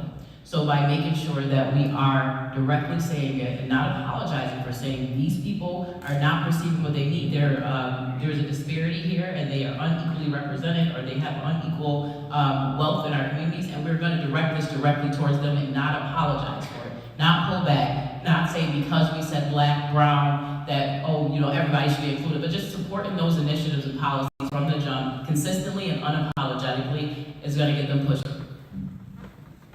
So I can speak on what I'm doing in the 19th ward, so that's the southwest quadrant of the city. So I'm working with ESL. ESL came to me with a market study about a year ago that they have done in the 19th ward, and many people mention about pillars. So I believe, and we showed the study that financial literacy, home ownership, and business corridor can bring up a neighborhood. How many people know that there are resources out there, but we know that it don't meet or don't reach the community in which needs it the most? So when you create these hubs, right, and you be able to allow individuals to get the resources that they need, because they are out there, but they only go to select few. I sit on the board of Habitat Humanity Family Services, and I see it all the time, that people from 14610, when we know where that's at, they can come in and they can get all the money in the world, but 14619 to 1109, those places don't get it. So we need to make sure that the community get the resources, because they are out there. So addressing poverty is a big challenge and it requires a lot of approaches. The thing that comes to mind for me in number one step is housing. It's hard to hold down a job when you don't have stable housing. It's hard to get the mental health services or addiction services that you need when you don't have housing. And I'm gonna go back to the community controlled model that I talked about before. In partnering with organizations, we've been able to have tenants live in housing that receive services at their front door, that are able to access those mental health crisis services that they need, and also be able to have a community control in what development takes place. So what businesses do we need? The grocery store that's missing from our neighborhood, making sure that those services are in the community, in the neighborhoods. All right, I'm taking this one. Also, I'm sorry. I don't want to cut anyone off down there. But you know what? I didn't know that poor was a color. People are mentioning color like that leads. No one said when I grow up I want to be poor. Okay? There's responsibilities that are due. Stanley's the only person that's here that's an elected official. And I'll tell you, I funded through city council for people to get paid to provide services. But where's the follow-up with the people that were paid to provide these services? You know, that's a big thing for me. I mean, like somebody said, let's shut up. Because you know what? There's a lot of money out there that's been given already. Where are the results and who is holding who accountable? Because I know I go to every city council meeting, stand and tell them, nod your head. I go to every single one, and I know a lot of money has been given out there. Where are the results of the money that's already been given out there? Because poor has no color. So, I believe poverty is a policy choice. It's not by accident, it's by design, whether that's through intentional policies that marginalize our communities, through redlining, through underinvestment in certain school districts that primarily serve Black and brown children. In Rochester, the poverty we see is a direct result of racism. It's a direct result of politicians choosing to invest in people who are not from here, who don't live here, who do not care about our communities.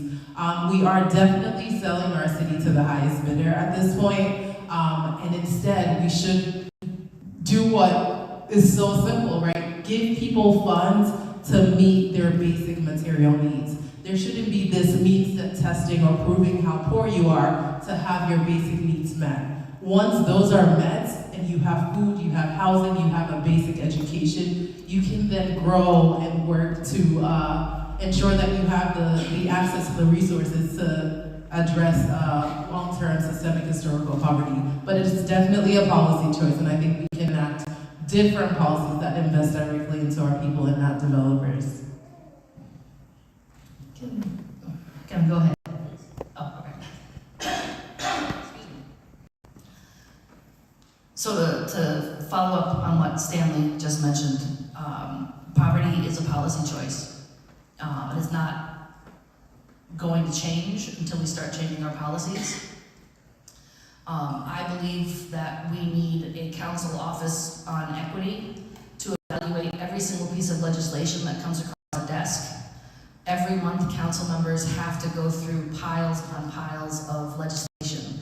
Some of you mentioned, properties being sold for $1, other policies where certain people get preferential treatment.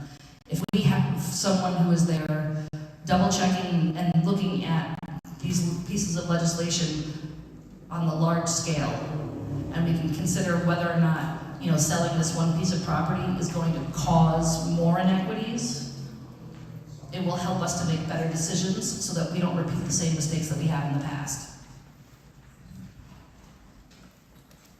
Yeah, I want to echo what has been said up here. This is a choice. This is a choice that's been made by our elected officials, and it's not just poverty. It's extreme poverty, right? It's degrees of magnitude below the poverty line that Rochester is one of the highest in the nation. It's also housing insecurity. It's also food insecurity, and universal basic income is a clear potential solution. We also need economic development, vocational programs. These things are essential. They're very important, but they also take time to work. This has been a problem in our community for decades, and we need to make sure that while these programs are working, after we get them done and put them into practice, while they're working, we are making sure that the food, water, and shelter of our community is taken care of. There should not be a single hungry person in this city. Our region grows half of the fruits and vegetables for the entire state of New York. There is no excuse for this. And while these programs are working, we have to make sure that poverty is not a death sentence for our community, because right now it is. We need to feed our people, we need to house our people. Okay, so I'm gonna start, well first, the taking care of material needs, I agree with, I have an outline about that at dayforchange.org. So I'm gonna start esoteric and then we get down to a concrete idea. Because we need more than one thing to solve this. So basically, the whole reason we have poverty is capitalism. And if that's the cause of poverty, you're not going to solve it by throwing more capitalism in. You're going to get more poverty because by the nature of it, there's winners and losers in capitalism. That was 30 seconds already. Right. So here's one of my concrete solutions, which there is a video explaining at dayforchange.org. We take our economic development resources and we use them to start locally owned, worker-owned and run businesses that will help our community. Urban farms, things that we need, that the workers own, the workers control, the workers take the profits, not one person or a small group of people. That kind of cooperative economics weathers hard times. Dayforchange.org, there's more. Did everybody get a chance to respond? Okay. Next question. In the face of the ongoing RG&E crisis, record shutoffs, and ongoing misbilling, Rochester having the third highest energy burden in the country, will you commit to voting yes for legislation directing the city administration to commission a phase 1 feasibility study investigating the cost, projected benefits, and process of a locally owned, nonprofit, public utility that still covers scenarios for a public transition at the city and county levels? And I believe that there's already $500,000 that's already set aside for this purpose. Quick yes or no to that first part of the question. Do you need me to repeat it? I know it was long. Yes. All right. Yes. I'll repeat it. All right, let me try to sum it up. Let me see. Will you commit to voting yes for legislation? Pastor Juan, I'm so sorry to interrupt you. I want to make sure, was that a yes, you do support it from the group, or was that a yes, repeat the question? Oh, I think we were just all saying yes. I'm so sorry to interrupt. Do you want me to repeat the question? Oh, y'all was all saying yes? Well, all right. How about we raise our hands? Wait a minute. I don't think, who said yes? Raise your hand. We get asked this at every. No, they all did not. Now, I don't have any I can't answer that yes or no. It's not a yes or no. Wait. Let me stand up there. I guess I'm not seeing it clear. Is that a 100% yes? Say it again, I didn't hear it.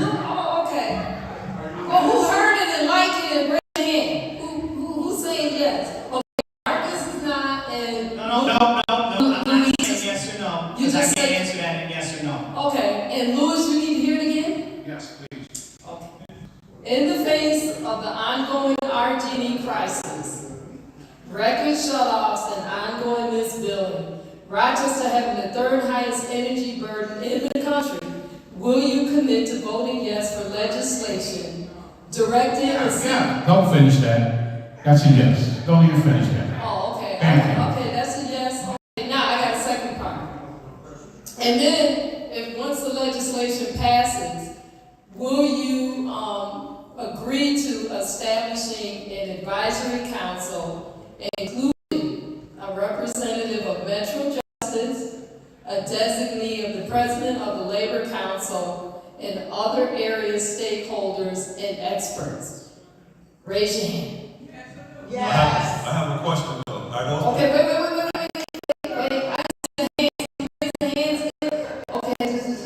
Okay, I know Marcus. This ain't fair answering yes or no to these questions because it's Just give me you said you can't answer. That's what I just said. Whoever can answer yes, raise your hand. If you can answer, if you want to answer no, raise your hand and say no. If you say you can't answer it, then raise your hand and say you can't answer. I got a question.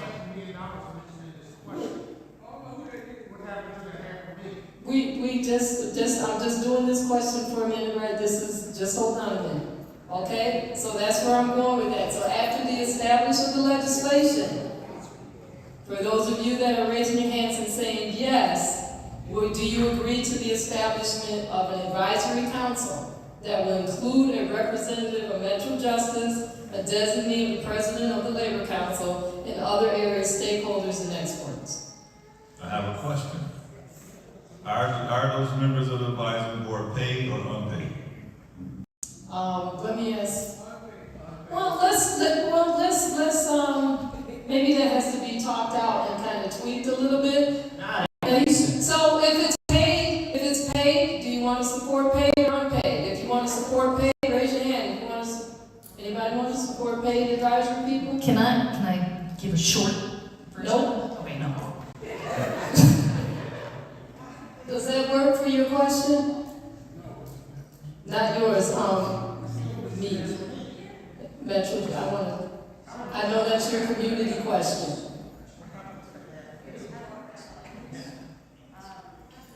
We have one sitting city council person. I don't want to put you on the spot if you feel comfortable answering the question, right? If you can. The question is, what happened to the 500? Say, the 500,000 that's already there. Yes. If you feel comfortable. For sure. So I worked with Metro Justice and impacted community members to introduce that legislation and allocate the funds. Unfortunately, within that piece of legislation, there was an ask that the funds will only be spent if the county partners with the city and covers a portion of it.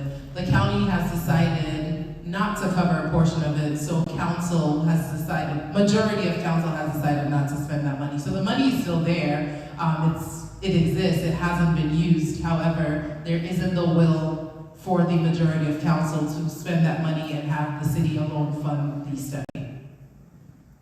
Thank you. So can I get a minute to explain my answer? 1 minute? Nobody else got a minute to explain their answers. Yes or no questions. No. And then if you say that you can't answer it, you're saying that you can, but I'm not gonna, but nobody else got a chance, so I have to. Before any of them ever supported it as a public utility, I publicly supported it. Now I can't, because they messing up the way that it is. Okay, all right. Next question. Thank you. Let's see.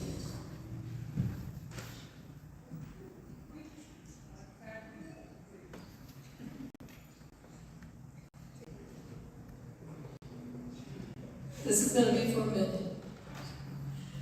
New York State Education reports there are 1,104 homeless students in the Rochester City School District. And I just want to add to this, we're going to be talking about charter schools as well. That's the data that I have for RCSD. I recently had a conversation with a charter school where 28 out of 345 of their students are homeless and unhoused. So I want us to put this in the mindset of both RCSD and charter, okay?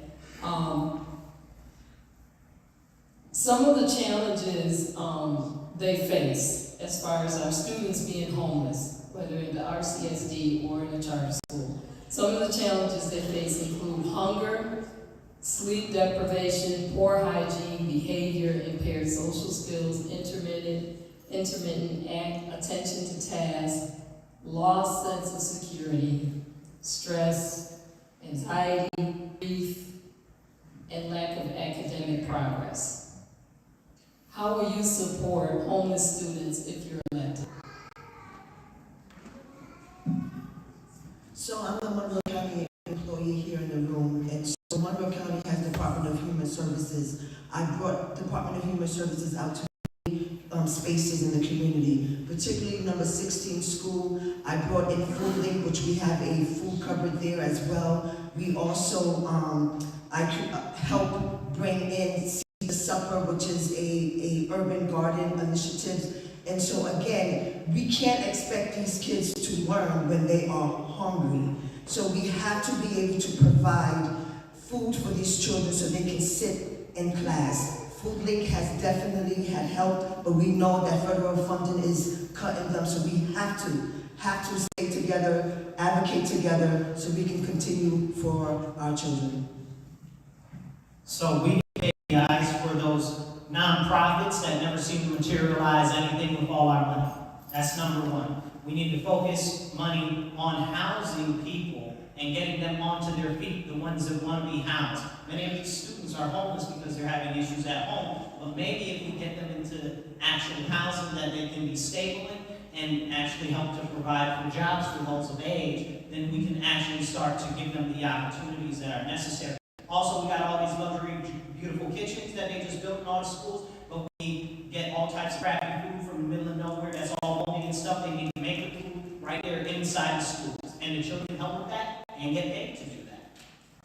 I got more. Through my work in Connected Communities, one of our pillars is education, and we work really hard to secure a lot of resources to implement the Community Schools Framework at School 33, which is the largest elementary school in Monroe County with kids coming from all over the city of Rochester. Far too many of our schools can be used as hubs for our neighborhoods, but they're not being utilized in that way. The Community Schools Framework under Rochester City School District in New York State has been used as a means to an end for receivership, when there really is much more opportunity to push services into schools, not just for the students that attend those schools, but providing access to their siblings, to their parents, to their grandparents, etc. Our schools, when they are implemented, the Community Schools Framework is implemented well, they can be real change agents addressing the needs of kids that are homeless. Yeah, I can go next. I think as a city council person, one of the only ways that you can help with that is by looking at the city school budget. When you're reviewing it to see if some of those things are allocated for in there. I come from Sire Street. We had a community school, number 14 school. 14 school no longer exists. So as a city council person, one of the things that I would advocate for and try to push for is to get more community schools back. But the question in nature is more like a Rochester City School District candidate question. But yeah, more community schools, and then having a social worker review the budget and make sure that it's accounted for homelessness, food, and some of those behavioral health. It goes back to our homeless question too that we was talking about too. And if we provide services for people that's addicted to substances, have mental health disorder, you will see some more of the stability in housing for the children. Thank you. Go ahead, sir. Okay, thank you. I was going to just remind everyone that housing is a human right, and that everyone should have access to safe and affordable housing, and safe, affordable, and barrier-free housing. And I think that when we just think about just the basic needs of children, having access again to safe housing, again, I live in 14621, and it is disgusting the amount of poverty that is over there and the amount of poverty that the kids are living in. So I think that we need to continue to invest in, again, housing, invest in our grassroots organizations as well, so that they can continue to show up and support families and give them the opportunity that's what I would do, is just continue the support of those issues. How I would present something, we could present something like where children can get a package deal all year. So where they would be able to go and have a stipend from somewhere, some type of funding program where they can eat all year to be able to, if not have their own food stamp card, they can have a stipend where they can do it all year to be able to go purchase food. And not only be able to purchase food, but the times that these kids eat in school is astronomical. They're getting to school at 7:30 and lunch is at 9:30. So that means for the rest of their day, they have no food to eat, and they're getting animal crackers and a little juice, and then they're being sent home. So if we can put together something with my lead to get children a package deal, get their families a package deal, and get these food programs back into the rec centers that they're closing, there's a big gap filler right there. So that would be something that I would present if I'm fortunate at least to be elected. Yeah, well, we're starting to see intersectionalities emerge with these questions, right? Which is why we're hearing some of the same responses. But the solution to having homeless students in RCSD is to house them.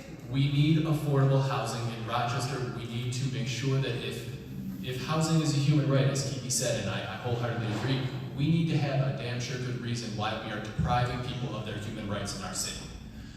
We need a garden in every single school. We need a farm. We need farms across Rochester. We need to make sure that we are feeding our children. And every child that is unhoused means a family is also unhoused. And their brothers and sisters are also unhoused.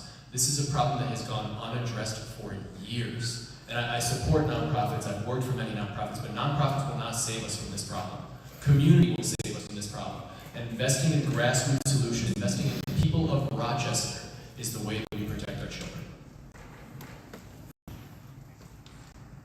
I second a few of the thoughts that have already been stated here today, specifically that our schools need to be hubs, centers for our community, so full families can access services, whether that's mental health services, whether that's housing services, whether that's food services. You should be able to go to your school as a community hub to access those things.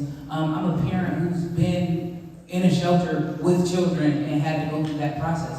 And like DHS is a dehumanizing process, and folks shouldn't have to go through that. And because you have to go through those things, it's incredibly stressful on the parent, and then that stress transfers to the child. So being able to access all of those things right at the school would be incredible and would lift the spirits of not just the parents but the children. Also, we should have access to farms, gardens right at schools. I've helped build those in schools around, so I know that it can happen. We just have to actively put it together, and I would just continue to say that we have to increase our funding specifically from the city to the city school district to make these things happen.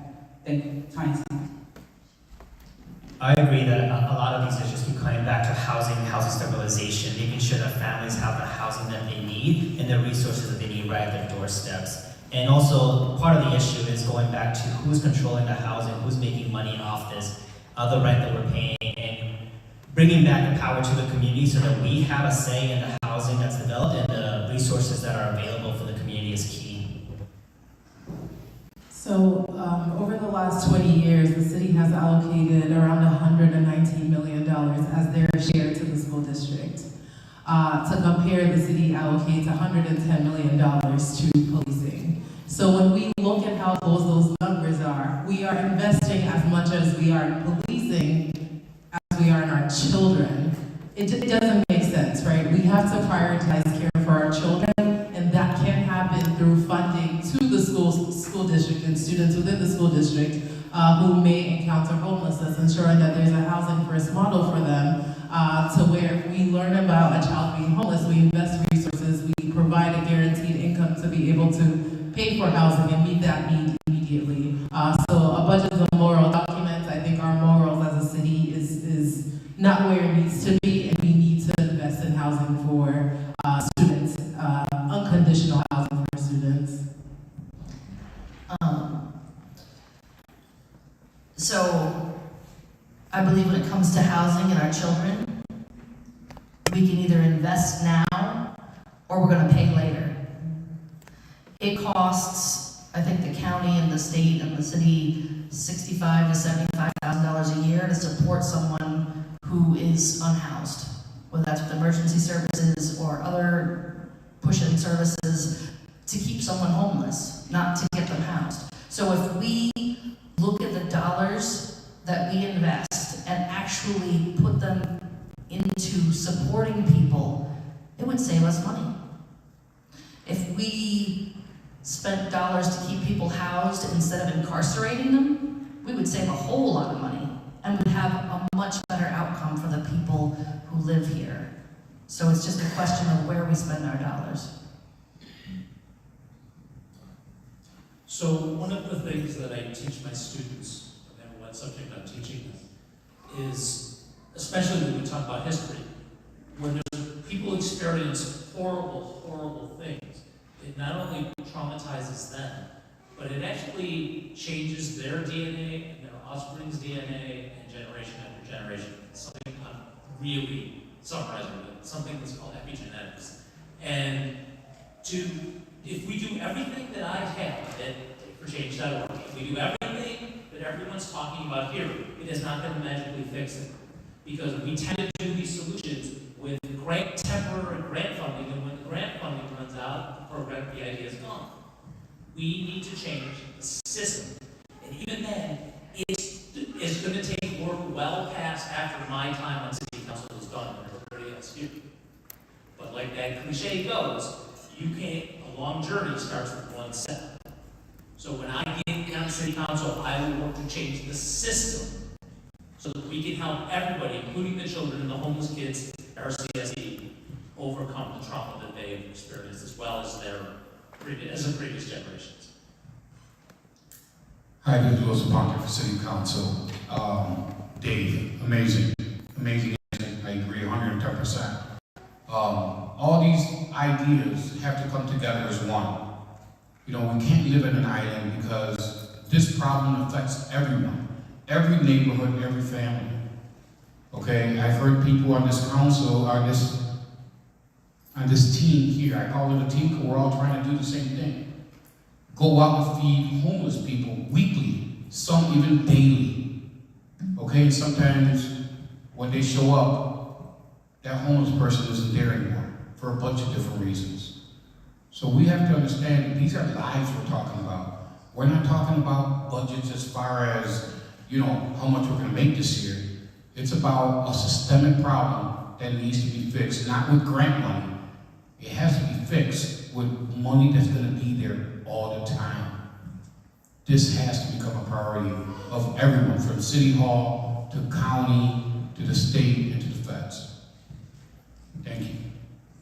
I agree with the community school perspective of making sure that we bring the resources to the students where they're at and the parents and meeting them where they're at. Also, making sure that we consider when providing resources the longevity of the effect of those resources, right? So we can fix it now and put a Band-Aid on it, but we need to also be providing them with tools and consistent support to make sure that they don't fall back into that framework of homelessness. So making sure that we're supporting initiatives that support that and putting resources into schools and meeting families where they're at and eliminating a lot of the red tape, as people mentioned, going to DHS can be very dehumanizing, and I 100% agree with that. So making processes a little bit simpler in regards to their access to them and making sure that they are also confidential.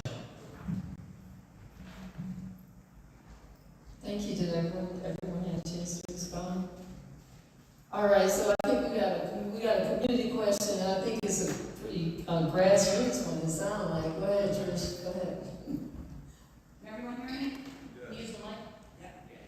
How many of you are willing to shut down the Interloop project for better housing?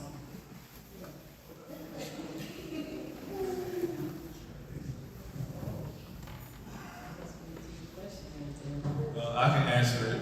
I can try to answer it. I know who put that question there too. I ain't gonna put the OG on the spot though like that. But me personally, and I don't know how my colleagues feel about it. I want to see the Interloop develop. You know, I come from Side Street. I grew up over there all my life. I used to jump over and run across it all my life. But I just don't want to see it develop the way they developed the other side. Okay, 30 seconds, I'm sorry, 30 seconds. That was about 10. Okay, no, I'm not good. Okay, I just don't. 30 seconds for the time. And when I say I'm really speaking for the community too, because I volunteer with the Lewis Street Community, the Market Heights Association. We want it developed, but we just want low density houses because it used to be a neighborhood. Put it back as a neighborhood with homes that people can Dubai, but don't build them tall buildings and luxury apartment buildings. So I would support it 100%, but only if it's developed the way the neighborhood want to develop. I'm going to jump in real quick. That's because history shows that look at what's being developed. Back to the AMI, that we throw an AMI and affordable housing and all the great terms they keep using, and none of us will be able to afford to move in there. So I have a problem with it being developed, but it's got to be for people who actually need it. Yeah. And I'll also say, I feel the same way. My family moved here from New Orleans to Welch Street, and we still have property there. And like Will said, who was a champion for that area, we want to see it develop, but we want to make sure that our families can stay there as well.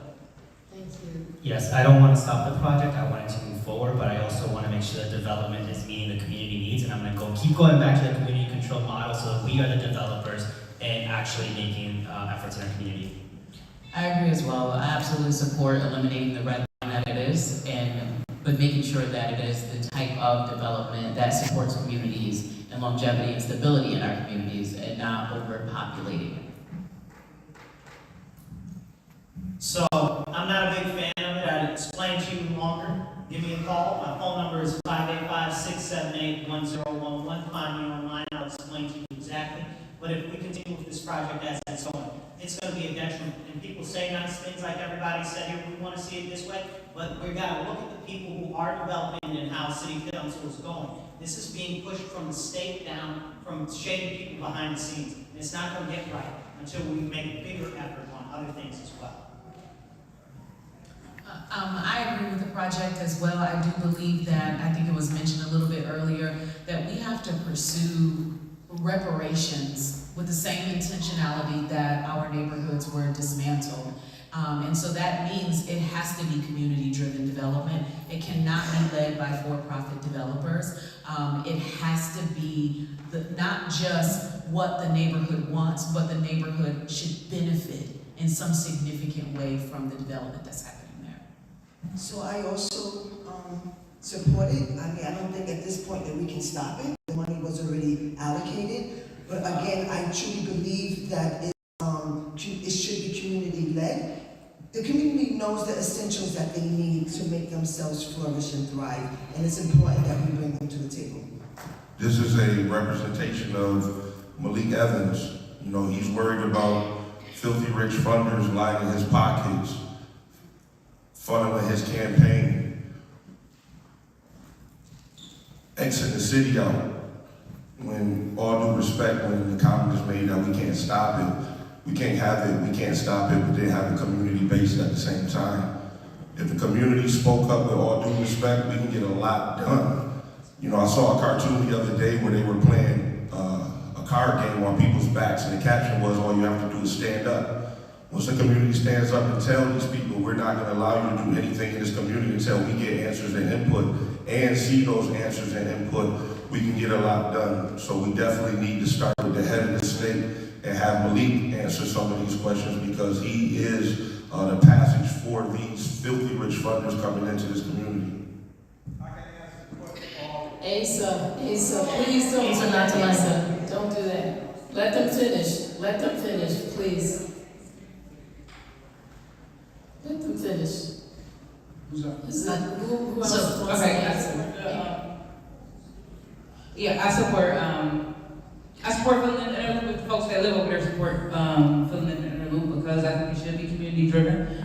Specifically, I think we should be reimbursing the folks who were displaced originally. And I understand that this is over 50 years ago, but also like their families, the people that came from there, because we need to resolve the harm that happened there first before we just try to build over it. And I think that's an important part, because so often we just kind of try to build over it like, oh, we resolve the redlining, but it's not if we don't actually resolve the harm that happened there. So yeah, putting it as a community first model and not just, again, putting more money in developers' pockets, because we see that happens time and time again. So one of the primary responsibilities of City Council, aside from making sure that the mayor and the administration are doing what they're supposed to be doing, is managing land use. So that means taking a look at how we're using the land in our city. So I think we have to look at not only the inner loop project, but we need to look at the whole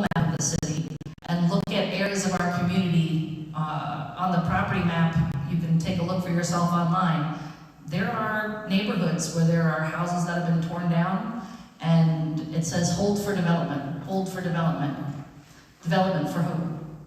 So we need to be really paying attention to what's going on and what could be coming down the pipe. And does it benefit the people that live here, or somebody else wants to live here? I would like to thank the fans. My literature all says community-driven government. All right, so it has to come from the neighborhoods. It has to come from the community. I've been a grassroots leader for over 2 decades. Okay, I have a friend in the audience that lost his business for the Bull's Head project, so they could put 5 parking spaces in a place that he has raised his family and been able to feed his family from. So you know what? If you want to know how it touches home, that's how it touches home. Yeah, echoing what folks have said, eminent domain has destroyed Black and Brown communities in this country for decades. And I know Bull's Head is particularly and keenly impacted by this. Every time we talk about restoring landscapes in our community, it's also an opportunity to restore trust. And something that I hear time and time again when I'm out in community in Rochester is nothing about us without us. Every single development project that we take as a city needs to start with that. Yeah, I would echo a lot of what's being said. There's been a lot of harm done by municipal and state governments to Black and brown people in this city. I'm not opposed to the developments, but I think it has to be done collaboratively. I think new voices need to be at the table, new developers even, nonprofit, for-profit developers. I think there's an opportunity to think creatively about what we build and how it impacts the future of people who are marginalized and people who are going to be impacted by that development. And I'm also thinking about businesses in this. A lot of entrepreneurs are harmed by development. So how are we bringing everyone to the table and doing this together? Oh, okay, I'm sorry. We're going to continue with the candidates answering the questions. There will be time afterwards that if you want to ask them a question, you can do that if we have enough time. This is our final question. Is there anyone else who would like to respond? Okay, well, I want to say thank you to all of you who stayed and answered the community questions. It means a lot to us that you stayed in the room. For those who chose to leave early, I don't know what that means, but I'm glad and we thank you. None of these questions were sent out ahead of time. They were not prepped in any kind of way, so I think we can even give them a better response for that because they did do a great job. So thank you. And again, thank you for staying in the room. So the final, everybody gets a minute, and we'll start with Louis. And just tell us in your last minute, you can just tell us, you have 1 minute to share with us what you want us to know. I believe in community-driven government. The decisions made for this city needs to come from the residents and the people that have businesses in these neighborhoods. Let's stop letting City Hall and the people that live around Witten Road decide what happens in the inner city. I'm not saying Witten Road shouldn't be involved, but it's got to be everybody's involved. Everybody's appreciated, everyone's neighborhood. Okay, we can't allow all these LLCs come in and represent a neighborhood and say that they represent a neighborhood. Because you know what? Every neighborhood has a neighborhood association. Okay, which includes the people that live there, not the people that just work there. So we need to pay attention to that because you know what? There's some businesses that are saying they represent the city, and guess what? They represent the neighborhood, and guess what? They don't. We represent the neighborhood. Okay, I'm sorry, that should have been 30 seconds, y'all, so don't give me. That's okay. Want me to take another 30 seconds? Do I get 30 starting now? No, I'm sorry, it should be 30 seconds. Next, Kelly. All right, everybody, I'm Kelly Cheadle. You can learn more at voteforkelly.com. I think the role of an elected official is to be a power cord. The power comes from the community. And we're here to connect you to government, to make it work for you. We're nothing without you. So, thank you.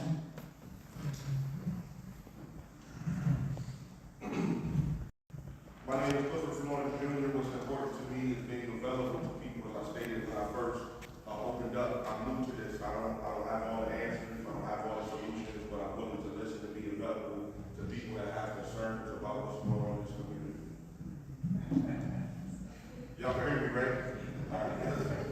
My name is Stanley Martin. I'm running again for a second term. In my 3.5 years of being on council, I've been extremely proud to collaboratively govern with a lot of you in this room. I'm accountable to you all. I'm excited to continue to fight for housing, fight for mental health care, and all the things that keep us safe and allow us to thrive. Stanley Martin, and I hope to earn your support in June. Good evening, I'm Josie McCleary, and I'm standing in front of you not as a politician. I'm just a community member, a neighbor that really loves this community, and I just want to be able to bring in the resources that I know Monroe County has and bring it into the city so we can bridge that gap. Yeah, we need your voices. We need you guys to come to the table with solutions. Good evening, I'm Victor Sanchez. Thank you again for sticking around. I know it's been a long night. You can learn more about me at votevictorsanchez.com. And as an advocate in this community that have been fighting for housing, healthcare justice, safer streets, I want to bring that experience to City Council. We need representation, visibility on council. We also need members of council that are going to be able to hold each other accountable as well as the administration accountable. Thank you, votevictorsanchez.com. Hi everybody, again my name is Michael Powell. I'm running for city council because I love this community. I have been doing work in this community for years. A lot of the grassroots organizations, the grassroots activists, they're my friends. I want to get on city council and make sure I provide the resources to them. I know the program, I know the work they're doing, but I believe wholeheartedly that the elected officials that we have now, they represent some of our community, but they don't represent all of our community. I come from a neglected, impoverished neighborhood, and I can go to at least 100 more neighborhoods and streets just like mine. I want to be the voice for change, and I'm just asking for your support. Vote Mike Powell for Rochester City Council. Thank you. Folks, I want to thank you again. My name is Kevin Stewart, and I can't say how much I appreciate y'all being here at 8:30 on a Monday. I work. I was raised on a Christmas tree farm. I support the PAB. I work for the PAB. I support a public utility. I work with Metro Justice to organize alongside them. I support good cause eviction. I organize for good cause eviction.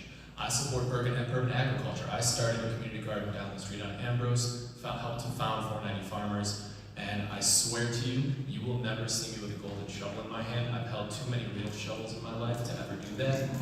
Whether you support me or not, I will continue to work and serve this community because I'm proud to be a member of Rochester. Thank you. I'm Dave Sutnafadius, and I have to use my time to talk about politics. You can read, and you've already heard me say some things, and again, I'm sure you all have my website burned into your brain, daveforchange.org. But I'm a Green, and you can't vote for me in June. You have to vote for me in November. And to do that, I'm petitioning now. Most of these folks are done. So if you've liked anything that I've said, just so that you have more choice in November, I'm asking you to not leave before you sign my petition, assuming you live in the city. daveforchange.org. Once again, burned in your brain. Everyone's standing up, so. Hi everybody, I'm Kiera Smith, friends and family call me Kiki. Again, I'm running for city council because it's clear that we need change, we need radical change at the city council level. I really do well in these forums. If you want to talk to me one-on-one, that's great. I am a doer, that's Tanya's word. I have worked in this community prior to running for city council. I've made a lot of change and momentum within my own community, but I recognize that the city is bigger than 14621, and that there are multiple needs, and I'm willing to go to each and every one of your communities and learn more about what you need. Kiki for city council. All right, so hey everybody, Marcus C. Williams here. As we get ready to close out this evening, I encourage you to check out my website and my Facebook, Marcus4Rochester.com, and you'll just find me on Facebook, Marcus C. Williams. But I'm going to stand on business. I'm not going to pussyfoot around a lot of nonsense. I'm not going to go out there and I'm not going to say, oh, well, we're going to do this and then do something else, because there's a lot of talking, not a lot of doing. I go to all the city council meetings, I go to all the county ledge meetings, I stand there, I talk, I speak, I give plans, I submit feedback, I do all of that. I'm more than willing to listen to any and all of you. I am very accessible and plan to continue to be such. So please, before I head out tonight, sign my petition to help me get an independent line. I'm calling the community first line. You can only sign mine or his. Please sign mine. All right.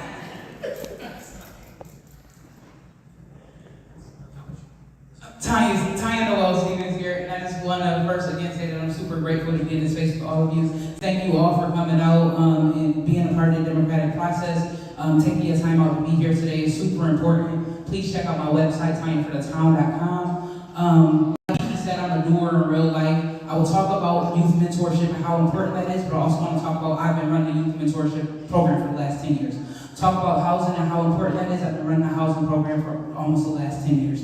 Talk about youth literacy, how important that is. We run a bookstore. We've been running a literacy program for almost 10 years as well. Everything that I'm talking about, I do in real life. There's real results. You can always go check it out. Come to one of our gardens. We're growing in real life. Either 3 people I'm running with on the slate, we work together in real life so we can make real change happen. On council, thank you so much for your time. Tinyforthetown.com.